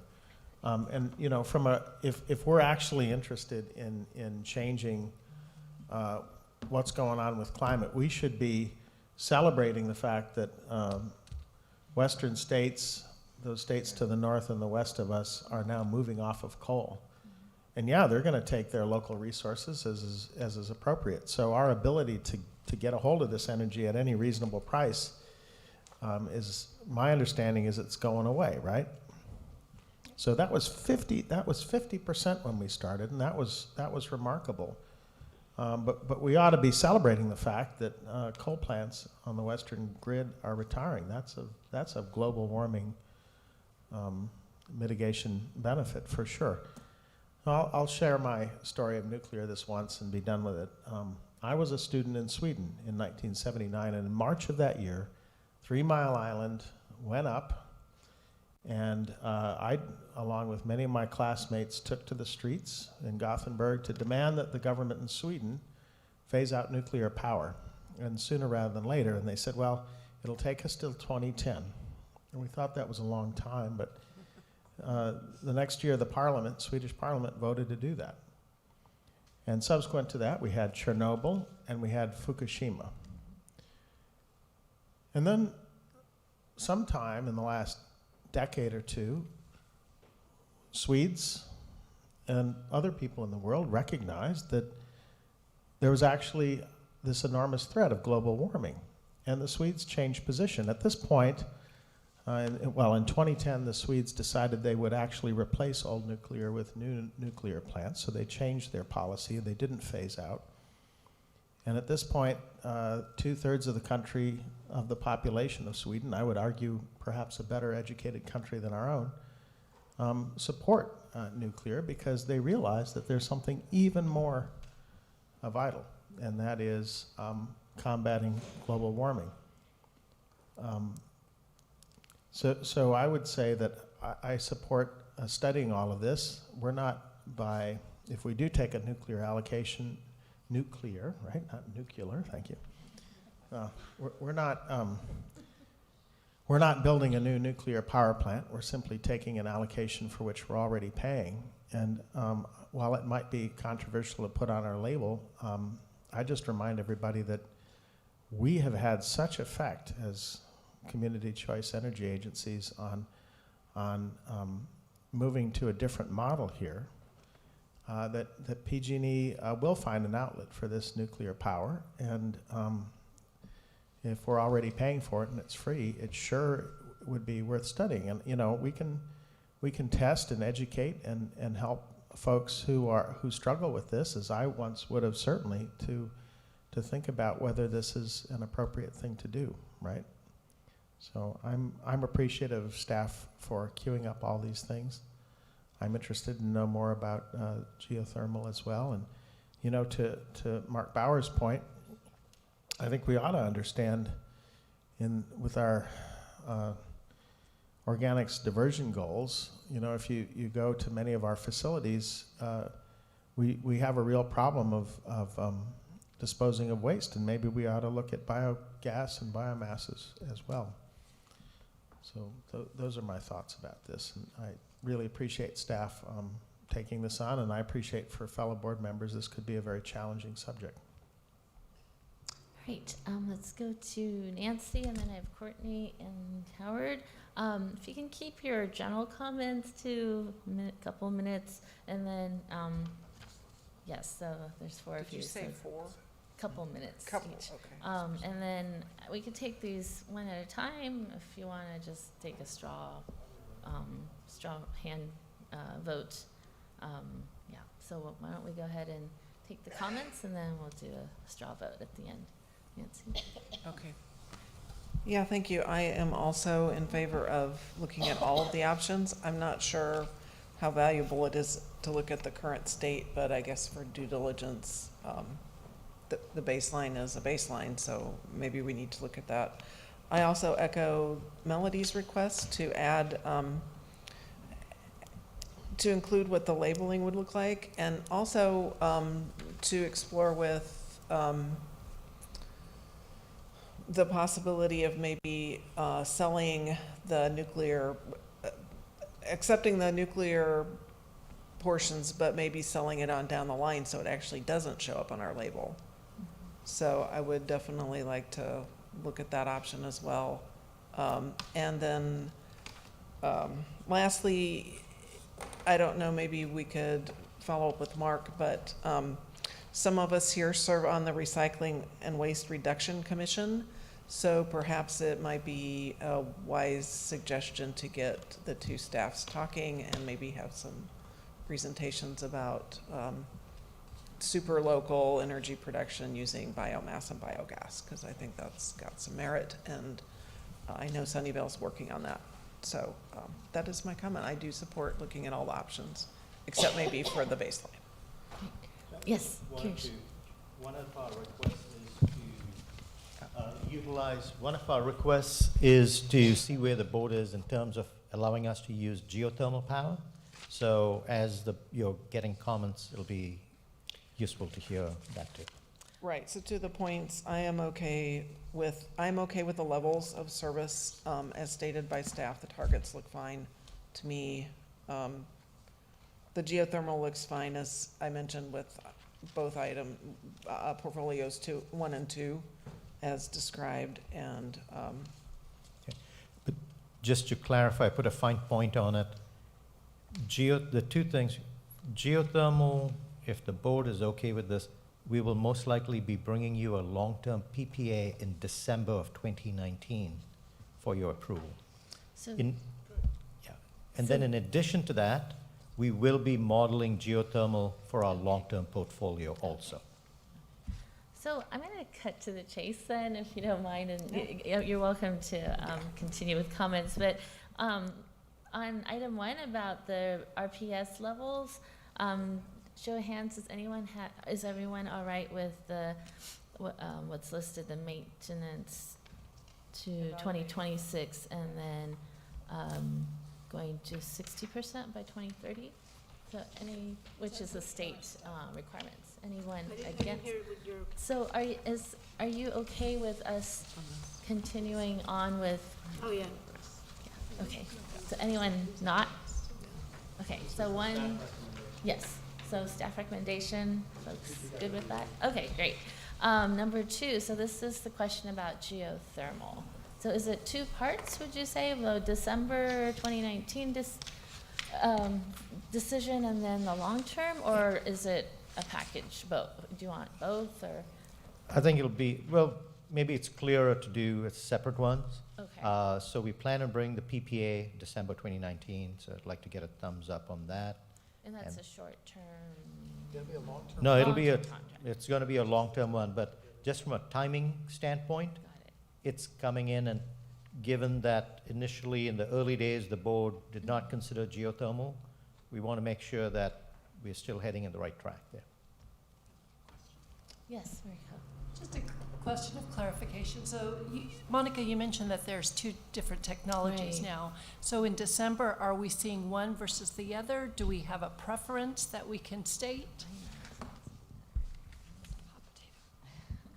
Yeah, the one that we'll bring you in December, we already are negotiating with them. We have an exclusivity agreement with the developer, between us and Monterey and the developer. So that one, we're pretty far down the path. So if you say no to us in December on that, then the whole amount goes to Monterey. Is it Oh, it's the conventional? binary. It's the binary, so the clean one. The second one, we do not have an exclusivity agreement yet. We're in the process of doing that. That's the conventional one that will have some emissions, and we'll come back when we bring that one to you, if you direct us to include it in our basket. Then we'll also bring you a strategy on how we'll neutralize the emissions associated with that as well. So is there a question here about whether we want to go both or binary only or conventional? It's both right now, because we have kind of a chicken and egg thing. We have to put together our portfolios for our IRP. Yeah, Okay. yeah, it's Well, both.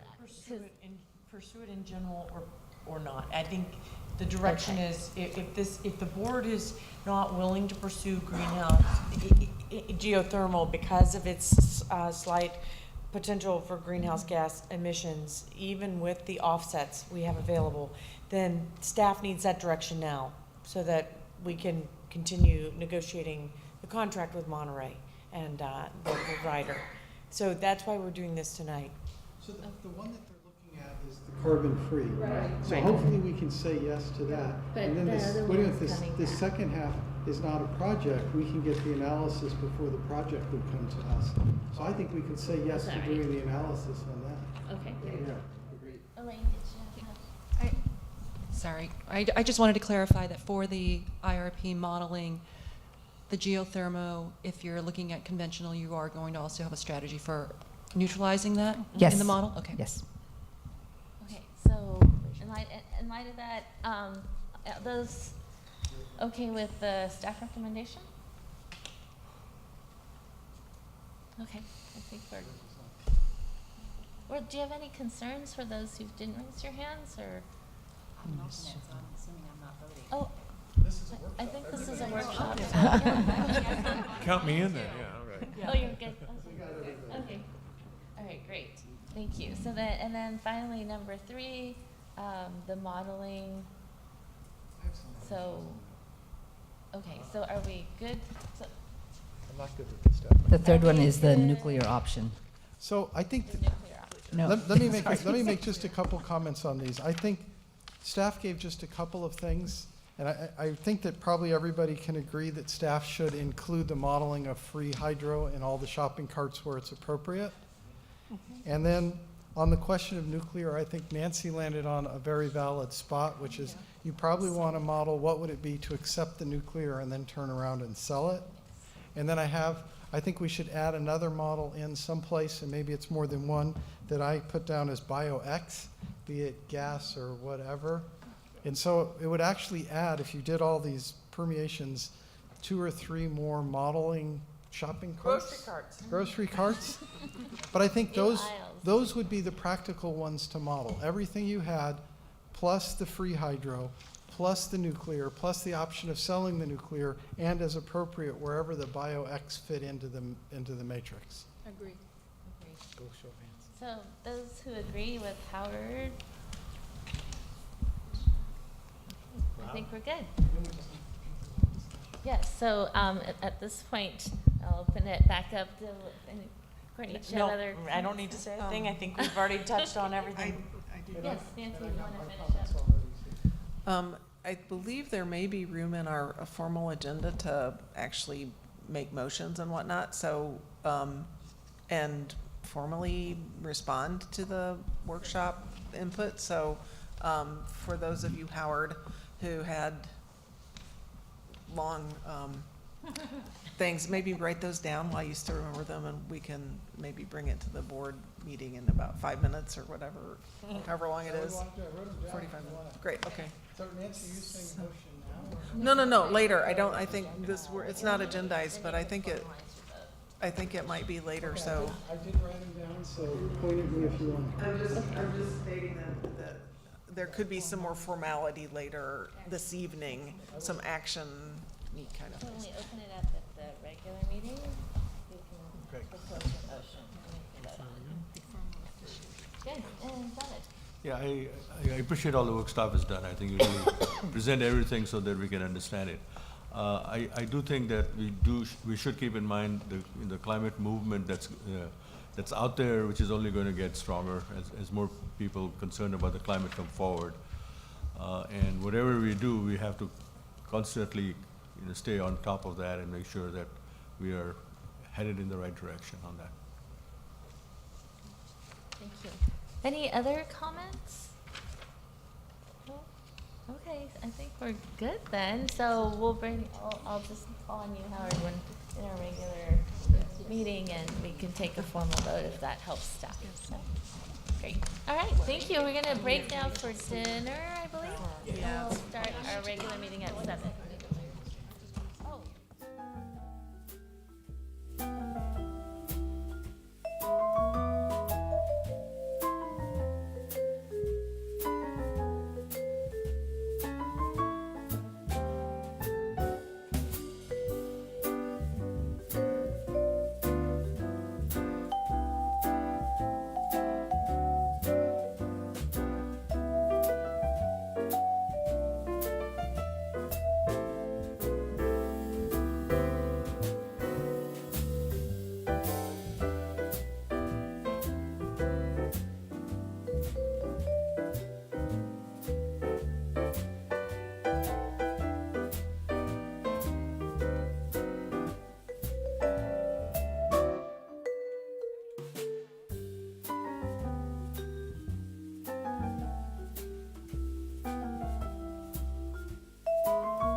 weather conditions and forecasts, orientation for visitors, and helpful information regarding street repairs and construction. The City of Cupertino's Emergency Preparedness Program provides services to the city organization and to the community to prepare an effective response to natural, technological, and human-caused disasters. The program is a cooperative effort between the City of Cupertino, the Santa Clara County Fire Department, and local volunteers. The City of Cupertino and the Santa Clara County Fire Department offer preparedness classes for Cupertino residents. Businesses who would like employee training may call 408-777-3335. That's 777-3335, or send an email to oes@cupertino.org for more information. This is your Radio Cupertino Wednesday afternoon Public Safety Power Shutoff Advisory. Due to high fire risk and weather conditions that include gusty winds and low humidity, PG&E has announced a public safety power shutoff expected to impact areas in Santa Clara County, including Cupertino. Due to a change in the weather, the expected timeline of today's public safety power shutdown is now 8 o'clock this evening. At this time, PG&E does not know when power will be restored, but the outage could last for up to 7 days. Please take these steps now to prepare for the likelihood of an extended power outage. Confirm or update your contact information with PG&E in order to receive automatic notifications regarding the event. Create a safety plan for all members of your family, including pets. Prepare an emergency supply kit with water and non-perishable food to last your household 1 week. Determine if your landline will work during an outage and keep a mobile phone as a backup. Keep mobile phones and other devices charged. If you have a generator, make sure it's ready to operate safely. Have flashlights available for your household and avoid using candles. Stock up on the right batteries for all the items that you rely on.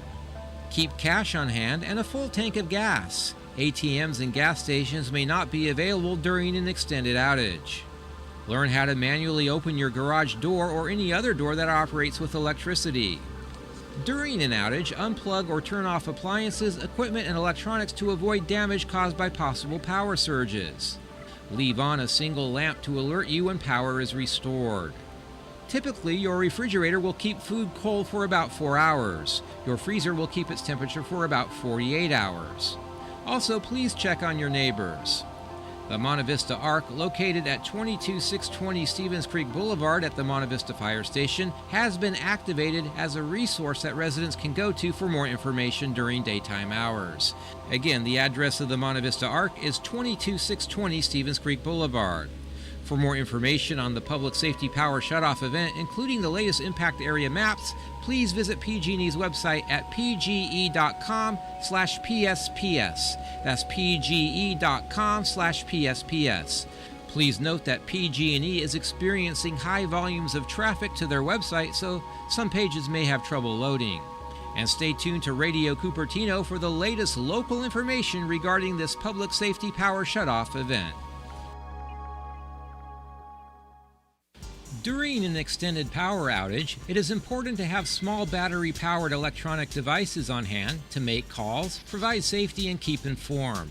If you are a Cupertino resident impacted by the current Public Safety Power Shutoff event, a number of city facilities will remain open as charging stations for residents to charge their small devices. These include Quinlan Community Center at 10185 North Stelling Road, open weekdays from 8 a.m. to 10 p.m. and Saturdays from 8:30 a.m. to 4:30 p.m. The Cupertino Teen Center at 21111 Stevens Creek Boulevard, weekdays from 3 to 7 p.m., available for teens only. And the Cupertino Senior Center at 21251 Stevens Creek Boulevard, weekdays from 8 a.m. to 5 p.m., Saturdays from 8:30 a.m. to 4:30 p.m., and Sundays from 2 to 6 p.m. In addition, PG&E will provide a customer resource center at the Avaya Stadium, 1123 Coleman Avenue, from 8 a.m. to 6 p.m. on Wednesday. Information, water, and charging stations will be available. If you are experiencing an emergency, please call 911. If you are unable to call out, report to the Monte Vista Arc, located at the Monte Vista Fire Station at 22620 Stevens Creek Boulevard in Cupertino. And stay tuned to Radio Cupertino for updates regarding this ongoing Public Safety Power Shutoff event.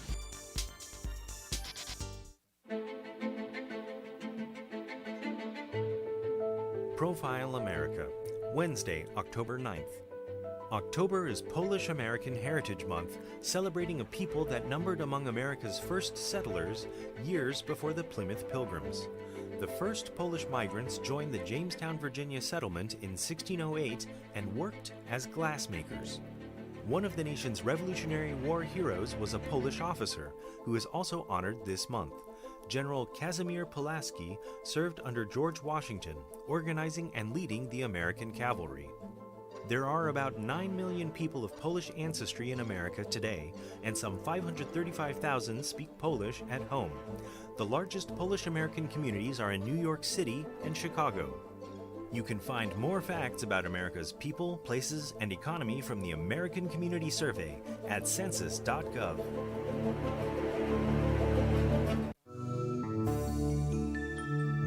Please join the City of Cupertino and the Santa Clara Valley Audubon Society for a free family-friendly festival on Saturday, October 19th from 10 a.m. to 3 p.m. at Cupertino's Blackberry Farm. The annual Wildlife and Harvest Day will include a pumpkin patch, photo booth, arts and crafts, an art logo contest, animal visits from McClellan Ranch Preserve, and special demonstrations. Sign up in advance for the morning bird walk. For more information on this year's Wildlife and Harvest Day, please visit scvas.org/wildlife day. That's scvas.org/wildlife day, or call 408-777-3140.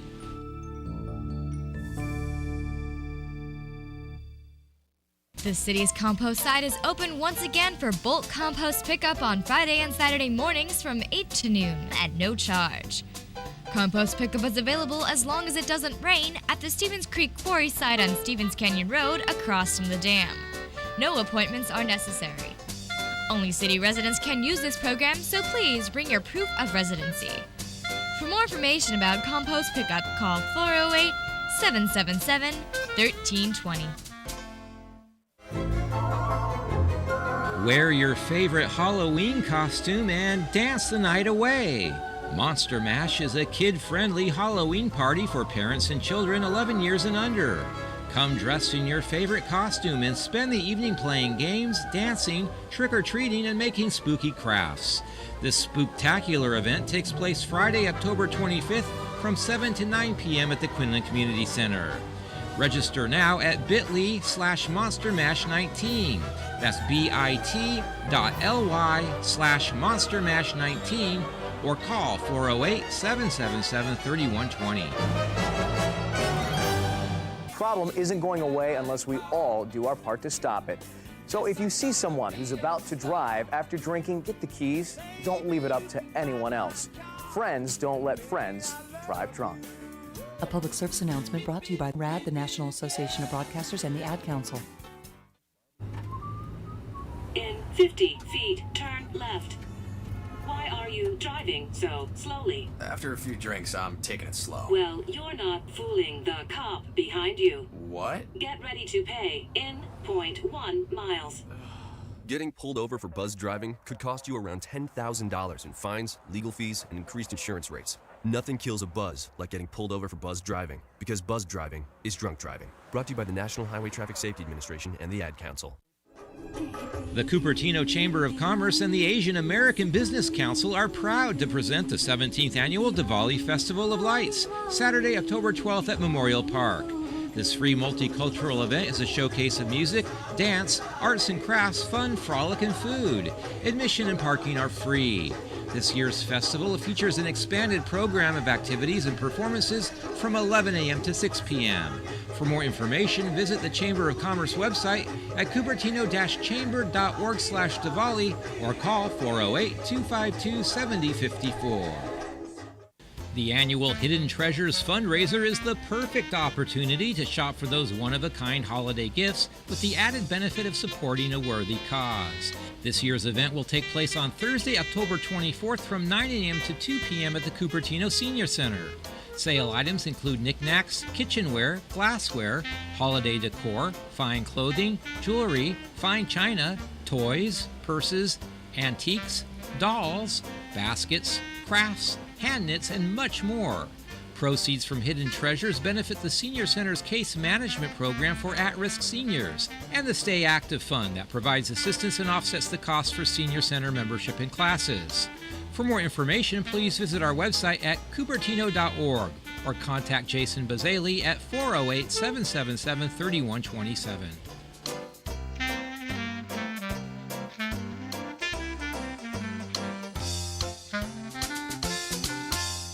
Tired of that drawer in your kitchen overflowing with flimsy plastic and paper bags? Bring your own reusable bag when you shop. I use reusable bags because I'm helping for the future and the present. I use reusable bags because I'm setting a good example for my children. I like growing up in a healthy environment. I use reusable bags because they're durable. I use reusable bags because they're stylish. And there's so many cute bags out right now that I can accessorize my outfits, you know. So bring your own bag with you whenever and wherever you shop. Bring a reusable bag to the mall, the grocery store, the farmer's market, or anywhere you need a reusable bag. It's easy and reduces waste and litter. Try it. This simple action will save 14 million trees and 12 million barrels of oil, which are consumed each year to make paper and plastic bags for the United States alone. Remember to get your own reusable bag at many events. Mix 106.5 will be at this summer. Go to reducewaste.org to find out where you can get your free reusable bag while supplies last. A message brought to you by the County of Santa Clara Recycling and Waste Reduction Commission and your city. Join the City of Cupertino's Public Safety Commission for dinner and discussion about property, fire, and cyber safety. This year's Public Safety Forum will be held Friday, October 11th from 6:30 to 9:30 p.m. at the Cupertino Community Hall, 10350 Torrey Avenue. Hear from representatives from the Santa Clara County Sheriff's Office and Fire Department, as well as the Cupertino Block Leader Program. To learn more, please visit our website at cupertino.org. Due to high fire risk and weather conditions that include gusty winds and low humidity, PG&E has announced a public safety power shutoff expected to impact areas in Santa Clara County, including Cupertino, as early as midnight Wednesday, October 9th. Cupertino residents are advised to prepare for having no power for up to 7 days. Please take these steps now to prepare for the likelihood of an extended power outage. Confirm or update your contact information with PG&E in order to receive automatic notifications regarding the event. Create a safety plan for all members of your family, including pets. Prepare an emergency supply kit with water and non-perishable food to last your household 1 week. Determine if your landline will work during an outage and keep a mobile phone as a backup. Keep mobile phones and other devices charged. If you have a generator, make sure it's ready to operate safely. Have flashlights available for your household and avoid using candles. Stock up on the right batteries for all the items that you rely on. Keep cash on hand and a full tank of gas. ATMs and gas stations may not be available during an extended outage. Learn how to manually open your garage door or any other door that operates with electricity. During an outage, unplug or turn off appliances, equipment, and electronics to avoid damage caused by possible power surges. Leave on a single lamp to alert you when power is restored. Typically, your refrigerator will keep food cold for about 4 hours. Your freezer will keep its temperature for about 48 hours. Also, please check on your neighbors. The Monte Vista Arc, located at 22620 Stevens Creek Boulevard at the Monte Vista Fire Station, has been activated as a resource that residents can go to for more information during daytime hours. Again, the address of the Monte Vista Arc is 22620 Stevens Creek Boulevard. For more information on the Public Safety Power Shutoff event, including the latest impact area maps, please visit PG&E's website at pge.com/PSPS. That's pge.com/PSPS. Please note that PG&E is experiencing high volumes of traffic to their website, so some pages may have trouble loading. And stay tuned to Radio Cupertino for the latest local information regarding this Public Safety Power Shutoff event. This is a special weather statement brought to you by Radio Cupertino. The National Weather Service San Francisco Bay Area has issued a red flag warning for the Santa Cruz Mountains, which is in effect from 5 p.m. Wednesday until noon on Thursday. Residents living in the Santa Cruz Mountains and along the hillsides can expect north to northeast winds of 15 to 25 miles per hour with gusts of 35 to 45 miles per hour during the red flag period. Daytime minimum relative humidity in the teens and as low as the single digits are expected by Thursday. Very poor overnight humidity recoveries are expected, only 20 to 30% Wednesday night. Highest threat is along the highest ridges and peaks as well as southwest-facing slopes. The time period of greatest concern is Wednesday night. Any fires that develop will likely spread rapidly. Outdoor burning is not recommended. A red flag warning means that critical fire weather conditions are either occurring now or will be shortly. A combination of strong winds, low relative humidity, and warm temperatures can contribute to extreme fire behavior. This has been a special weather statement brought to you by Radio Cupertino. This is your updated Radio Cupertino weather forecast for Wednesday, October 9th. A red flag warning remains in effect from 5 p.m. this afternoon until noon Thursday for the higher elevations of Santa Clara County, including the Santa Cruz Mountains. For today, mostly sunny and mild with highs in the upper 70s. Northwest winds 5 to 15 miles per hour, gusting up to 25 miles per hour during the morning. For tonight, mostly clear and cool with overnight lows in the mid-40s. Northwest winds 5 to 15 miles per hour, gusting up to around 25 miles per hour. Higher gusts in the hills. And for Thursday, mostly sunny, a bit warmer with highs in the lower 80s. North winds to around 5 miles per hour, gusting to around 25 miles per hour in the morning. This is WQGH 344, owned by the City of Cupertino, California, broadcasting at 1670 AM. This radio station broadcasts messages 24 hours a day for the citizens of Cupertino. In the event of an emergency, tune to AM 1670 for live and recorded broadcasts, which may include public safety information, instructions, and advisories affecting life, property, communication, and travel. When emergencies are not occurring, tune to this station for community information about special events, weather conditions and forecasts, orientation for visitors, and helpful information regarding street repairs and construction. The Cupertino Scene is the city's own citizens magazine. In it, you'll find articles about upcoming civic events, useful tips, agenda previews, city council actions, parks and recreation information, and a lot more. The Cupertino Scene is published monthly, except in August, and distributed to residents and businesses in the city. You can also view the latest issue online at www.cupertino.org. This is your Radio Cupertino Wednesday afternoon public safety power shutoff advisory. Due to high fire risk and weather conditions that include gusty winds and low humidity, PG&E has announced a public safety power shutoff expected to impact areas in Santa Clara County, including Cupertino. Due to a change in the weather, the expected timeline of today's public safety power shutdown is now 8 o'clock this evening. At this time, PG&E does not know when power will be restored, but the outage could last for up to 7 days. Please take these steps now to prepare for the likelihood of an extended power outage. Confirm or update your contact information with PG&E in order to receive automatic notifications regarding the event. Create a safety plan for all members of your family, including pets. Prepare an emergency supply kit with water and non-perishable food to last your household 1 week. Determine if your landline will work during an outage and keep a mobile phone as a backup. Keep mobile phones and other devices charged. If you have a generator, make sure it's ready to operate safely. Have flashlights available for your household and avoid using candles. Stock up on the right batteries for all the items that you rely on. Keep cash on hand and a full tank of gas. ATMs and gas stations may not be available during an extended outage. Learn how to manually open your garage door or any other door that operates with electricity. During an outage, unplug or turn off appliances, equipment, and electronics to avoid damage caused by possible power surges. Leave on a single lamp to alert you when power is restored.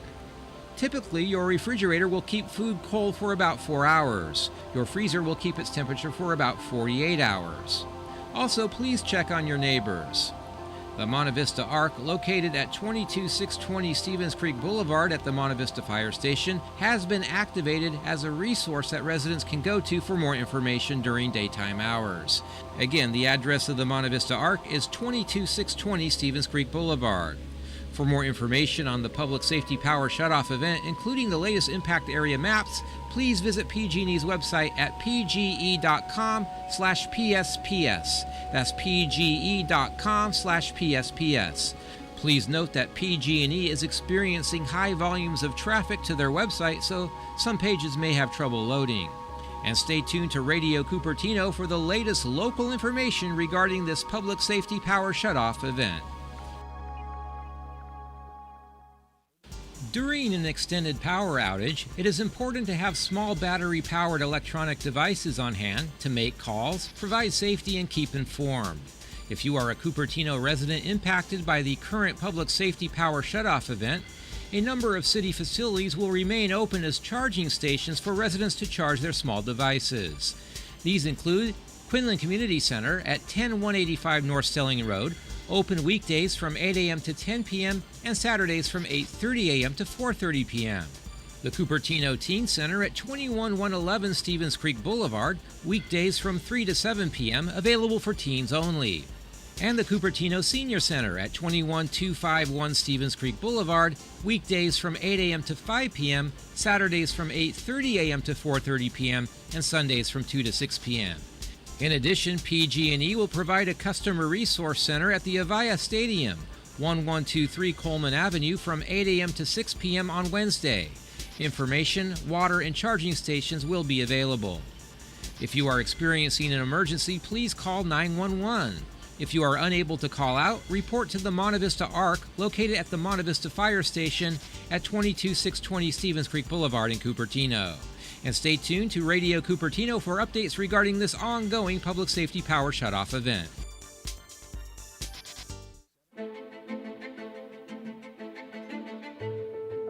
Profile America, Wednesday, October 9th. October is Polish American Heritage Month, celebrating a people that numbered among America's first settlers years before the Plymouth Pilgrims. The first Polish migrants joined the Jamestown, Virginia settlement in 1608 and worked as glassmakers. One of the nation's Revolutionary War heroes was a Polish officer who is also honored this month.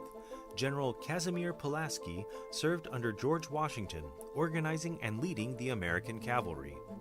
There are about 9 million people of Polish ancestry in America today, and some 535,000 speak Polish at home. The largest Polish American communities are in New York City and Chicago.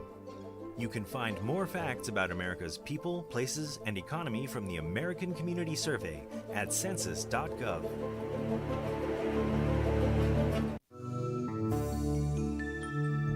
Please join the City of Cupertino and the Santa Clara Valley Audubon Society for a free family-friendly festival on Saturday, October 19th from 10 a.m. to 3 p.m. at Cupertino's Blackberry Farm. The annual Wildlife and Harvest Day will include a pumpkin patch, photo booth, arts and crafts, an art logo contest, animal visits from McCullen Ranch Preserve, and special demonstrations. Sign up in advance for the morning bird walk. For more information on this year's Wildlife and Harvest Day, please visit scvas.org/wildlife day. That's scvas.org/wildlife day, or call 408-777-3140.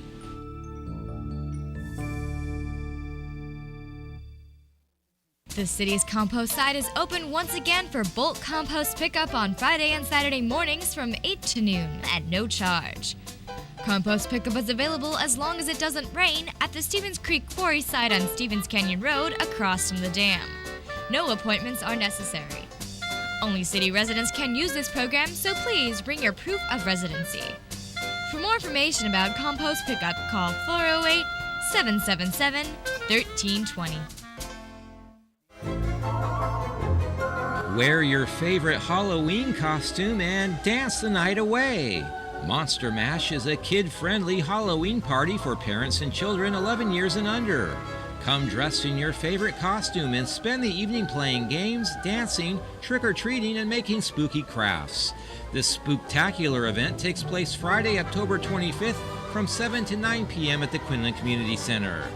Register now at bit.ly/monstermash19. That's bit.ly/monstermash19, or call 408-777-3120.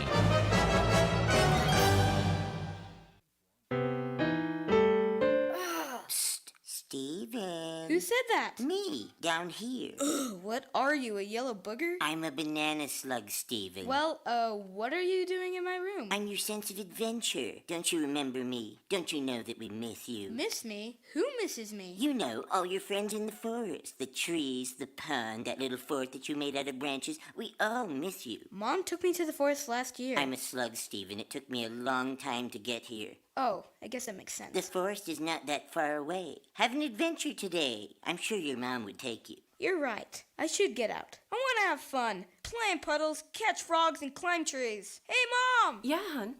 Steven, what is that in your hand? It's my sense of adventure, Mom. It's telling me we need to get out of the house and have some fun in nature today. Come to the forest where the more adventurous you lives. Check out discovertheforest.org for cool places nearby. Brought to you by the U.S. Forest Service and the Ad Council.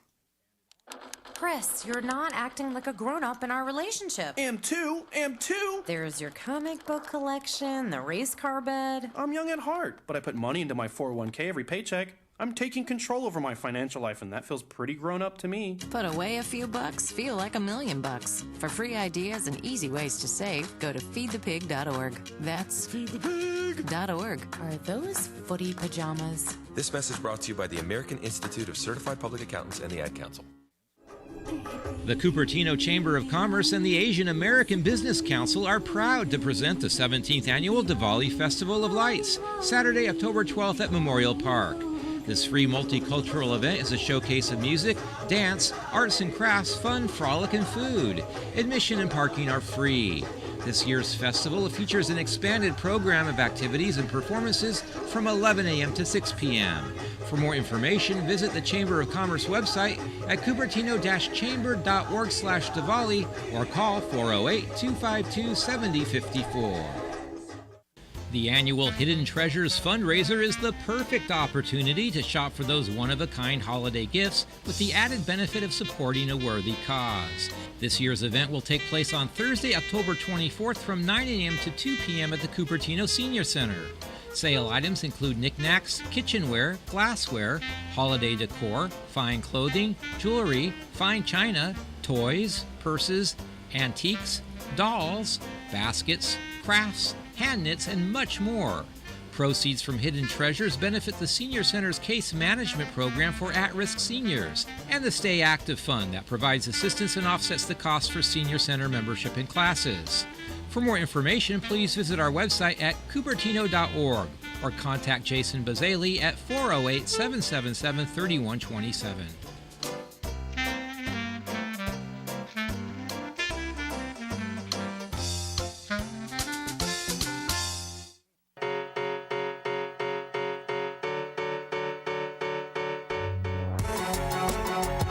I've seen the pictures of what it does to your body. I think it's just gross. So what do you think of smokers? I personally am not a big fan of smoking, but it's not my place to judge others. I think that it's just kind of sad how they've gone into this habit. They smell bad and they're not going to live as long as people who don't smoke. But let me tell you something, the tobacco company wants you, all of you. Their biggest group that they go after and the fastest growing group of smokers is age 14 to 18. If there's one thing they should do is that they should definitely quit. I mean, there's no benefits in smoking. Personally, I think it's kind of gross. They're not the smartest to fix smoking. It's crazy. It's like, come on.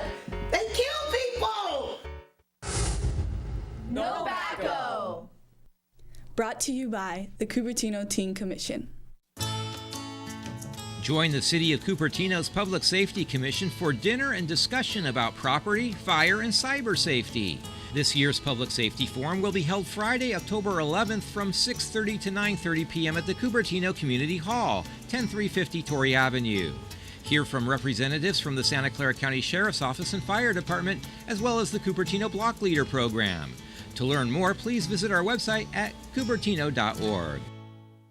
Due to high fire risk and weather conditions that include gusty winds and low humidity, PG&E has announced a public safety power shutoff expected to impact areas in Santa Clara County, including Cupertino, as early as midnight Wednesday, October 9th. Cupertino residents are advised to prepare for having no power for up to 7 days. Please take these steps now to prepare for the likelihood of an extended power outage. Confirm or update your contact information with PG&E in order to receive automatic notifications regarding the event. Create a safety plan for all members of your family, including pets. Prepare an emergency supply kit with water and non-perishable food to last your household 1 week. Determine if your landline will work during an outage and keep a mobile phone as a backup. Keep mobile phones and other devices charged. If you have a generator, make sure it's ready to operate safely. Have flashlights available for your household and avoid using candles. Stock up on the right batteries for all the items that you rely on. Keep cash on hand and a full tank of gas. ATMs and gas stations may not be available during an extended outage.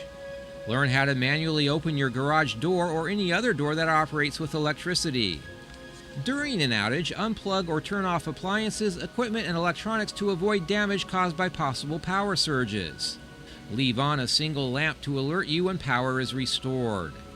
Typically, your refrigerator will keep food cold for about 4 hours. Your freezer will keep its temperature for about 48 hours. Also, please check on your neighbors.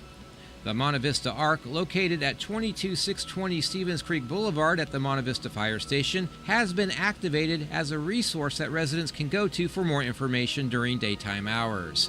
Again, the address of the Monte Vista Arc is 22620 Stevens Creek Boulevard.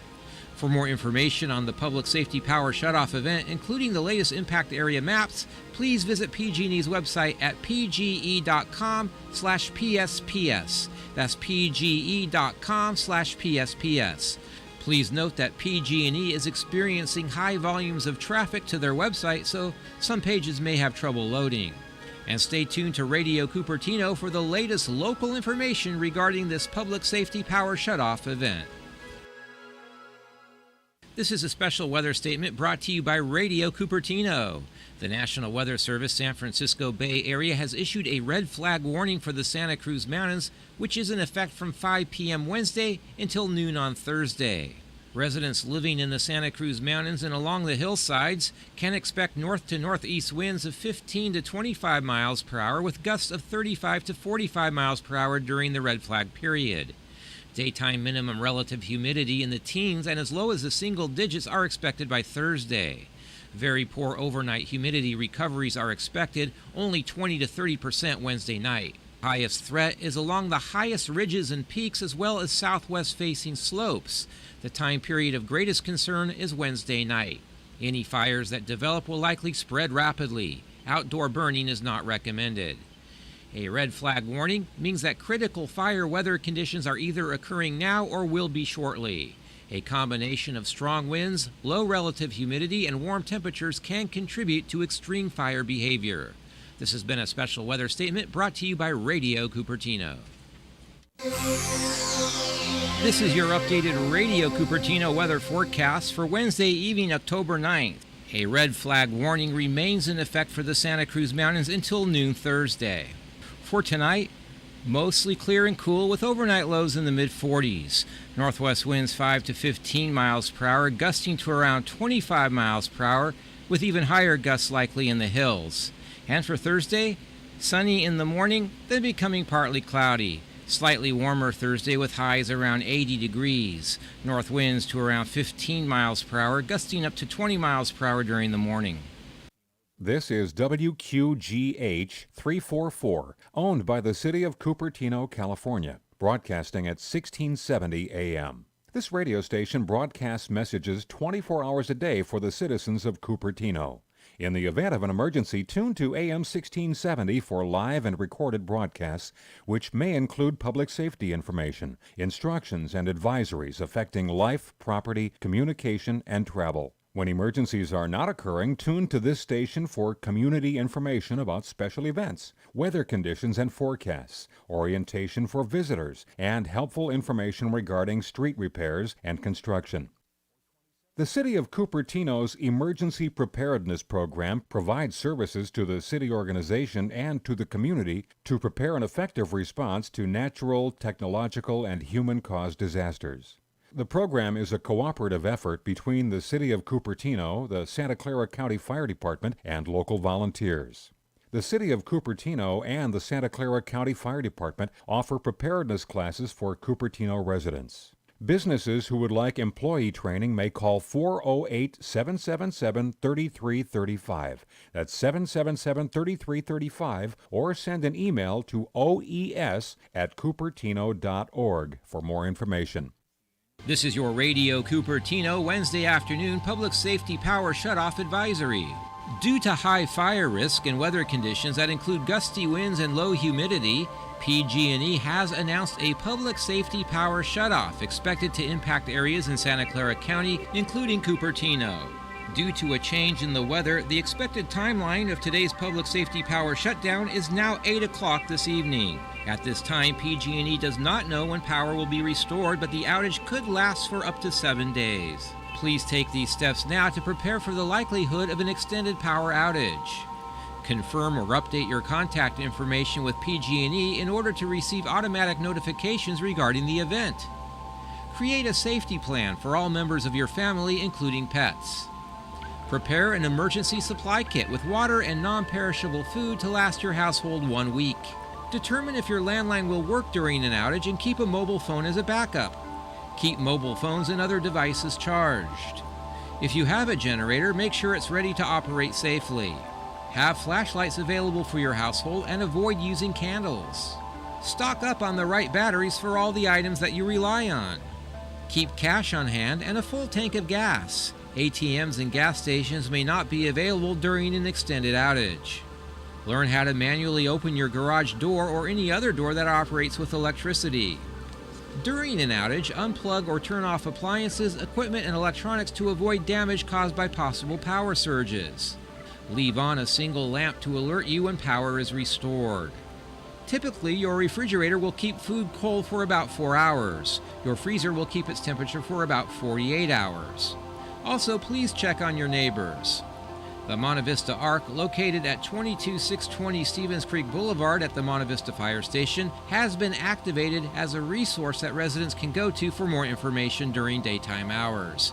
Again, the address of the Monte Vista Arc is 22620 Stevens Creek Boulevard. For more information on the Public Safety Power Shutoff event, including the latest impact area maps, please visit PG&E's website at pge.com/PSPS. That's pge.com/PSPS. Please note that PG&E is experiencing high volumes of traffic to their website, so some pages may have trouble loading. And stay tuned to Radio Cupertino for the latest local information regarding this Public Safety Power Shutoff event.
So welcome to our monthly Board of Directors meeting for Silicon Valley Clean Energy. We will call this meeting to order at 7 p.m. We'll start with roll call, please. Yes, Chair Abakoga. Here. Vice Chair Miller. Here. Director Montano. Director Elahi. Director Syok. Here. Director Smith. Here. Director Sinks. Director Corrigan. Here. Director Gibbons. Here. Alternate Director Flagger. Here. Thank you, and I'll note Director Tovar, Martinez Beltran, and Ellenberger absent. Great, thank you. We'll move to public comment on matters not listed on the agenda. Any members of the public wishing to speak on a non-agendized item? Are there any cards? Nope. All right. We'll move on to our consent calendar. Are there any items to be pulled or commented by board members? No? Any members of the public wishing to pull an item? If not, is there a motion to approve? Move consent item 1A through 1K, 1F. L. 1L. That's an L? Okay, 1L.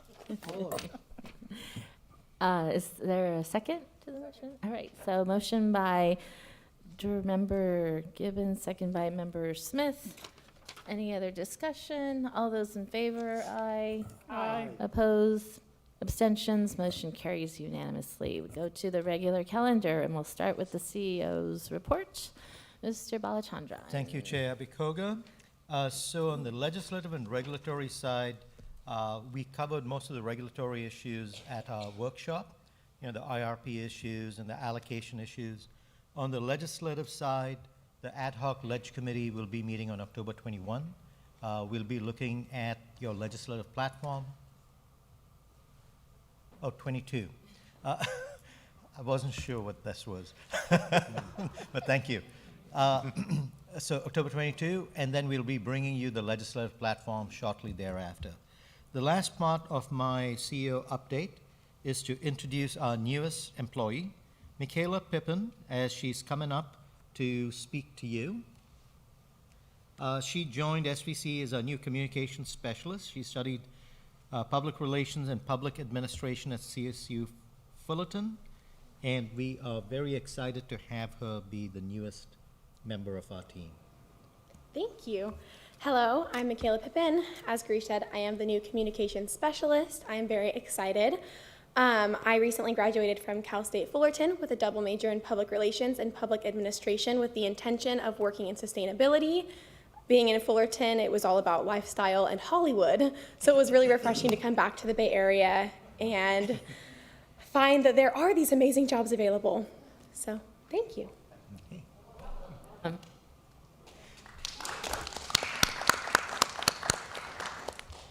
The last thing I'd say, we'll be bringing you, we're doing our contract negotiations, and from the next month onwards, Monica will be providing you an update.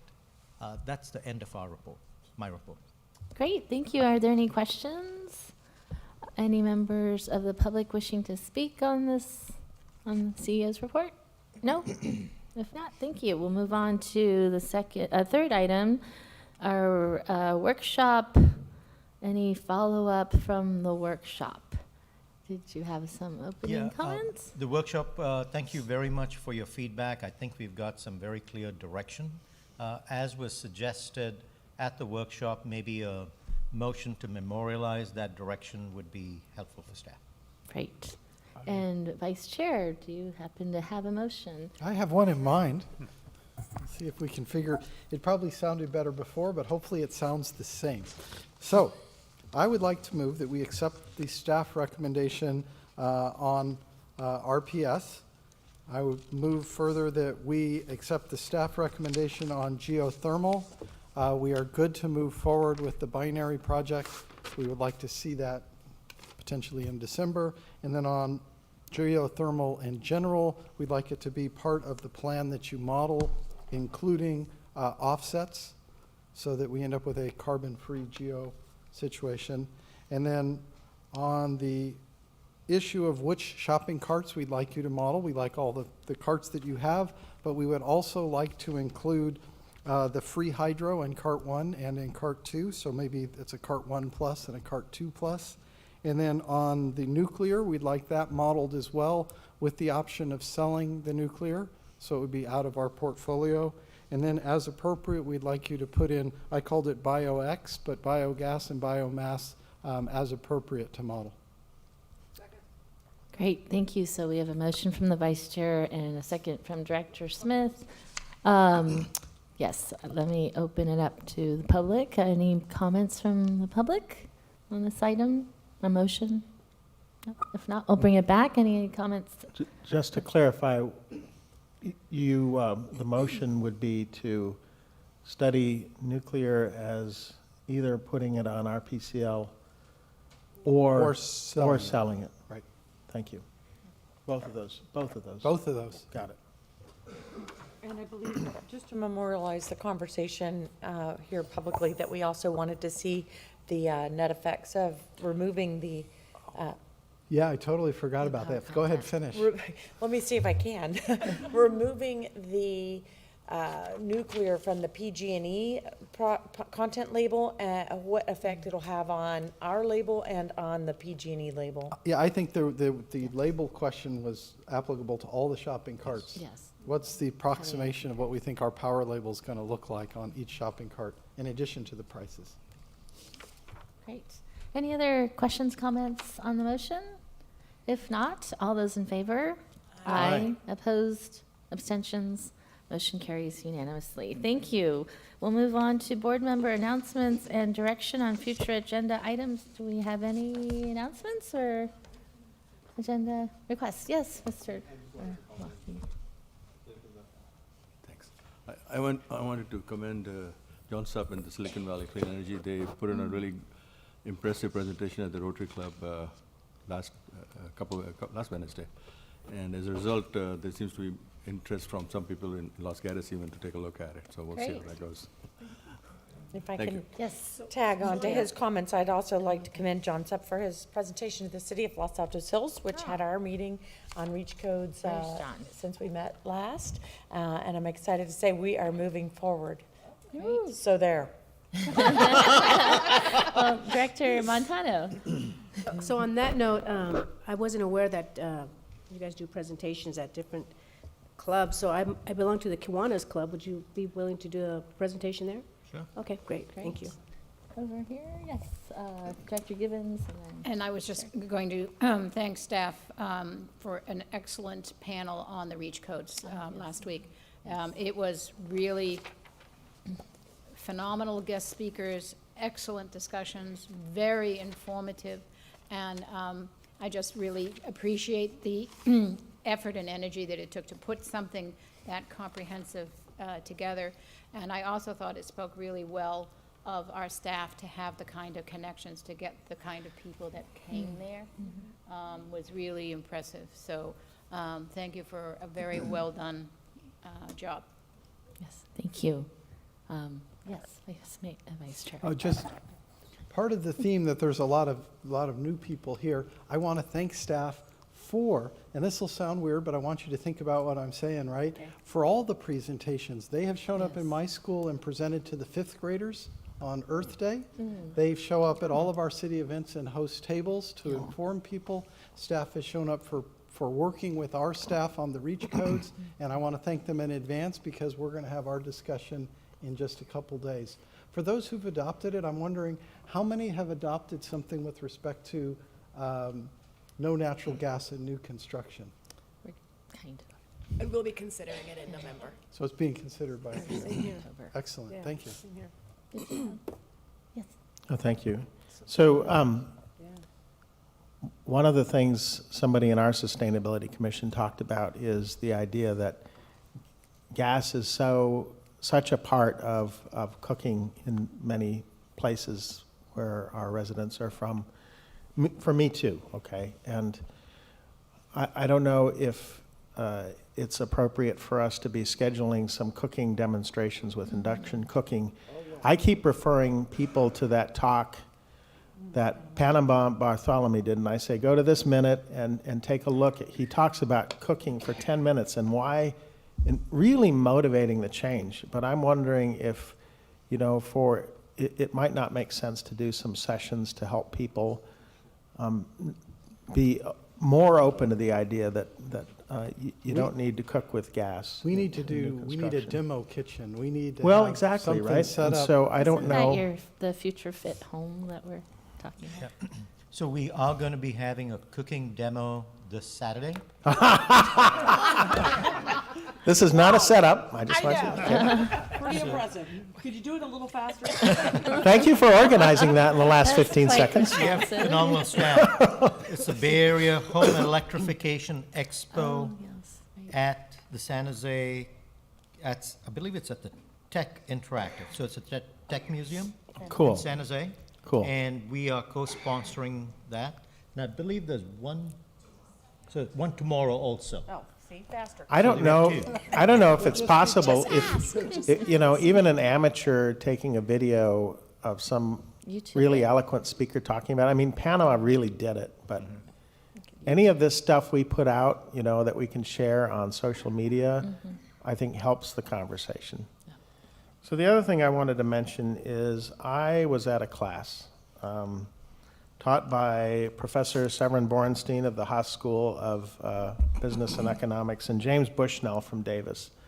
It was all day Thursday, all day Friday. And the title of the class was The Economics of Energy and the Environment.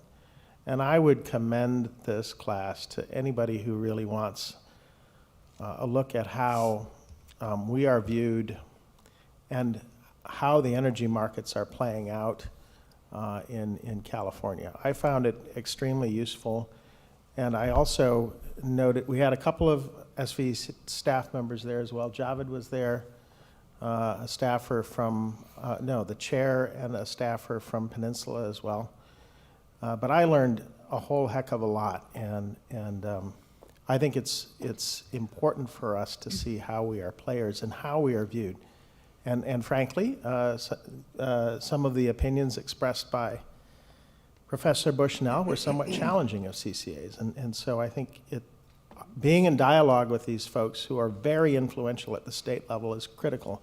The class was filled with young PUC staffers and many others, right, who hold positions of interest in the state of California. And so, you know, our ability to be in dialogue with these thought leaders, Severin, who's on the California Independent System Operator Board of Governors, I think it's critical. So there's another class that's happening January 8th and 9th. And if you found your service on this board to be super interesting and you'd like to scratch down a level more, I'd really recommend this class. Maybe we could get staff to send it to all the board members, all the alternates, and all of our staff members. The things like 9 to 4, 9 to 5, something like that.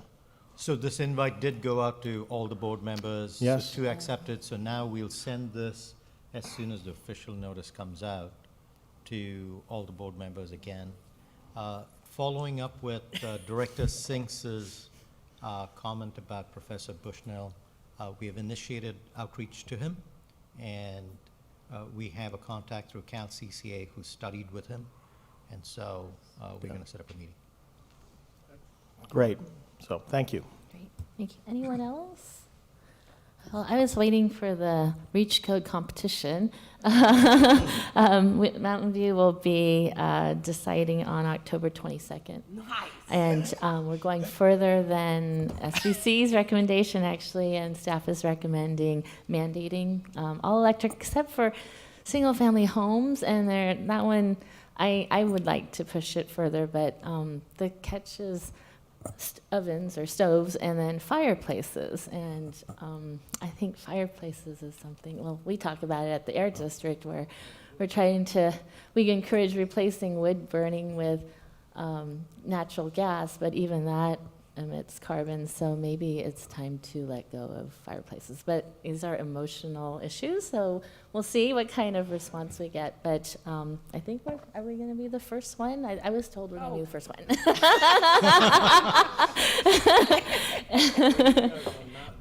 That's right. And then I just want to thank staff for the workshop earlier this afternoon. I think we really came a long way from last month, at least in my mind. I was able to really, I think, get a better sense of what we were discussing. So I appreciate you breaking it down into biteable pieces. And I think we had a really good conversation and look forward to moving forward with our initiatives. So thank you very much to all of you for your hard work on that. And anyone else? Yes. Request, should you be successful in getting this through, if we can just start to compile all of these so that we can bring them with us when we go to our meetings to show what has already been done. Yeah, that'd be great. I'll definitely ask our staff to relay, but maybe Yeah, I think staff we here can do could that. coordinate all that. The much talked about John Supp is on this Yeah, where is he? completely. And so maybe what we could do is He's we doing can a send it out presentation to the board as these things are adopted with a link to the website. Perfect, thank you. Great. All right. Well, if there is no other business, then we stand adjourned. Thank you very much. Have a great evening. Thank you. 15 minutes. She wins.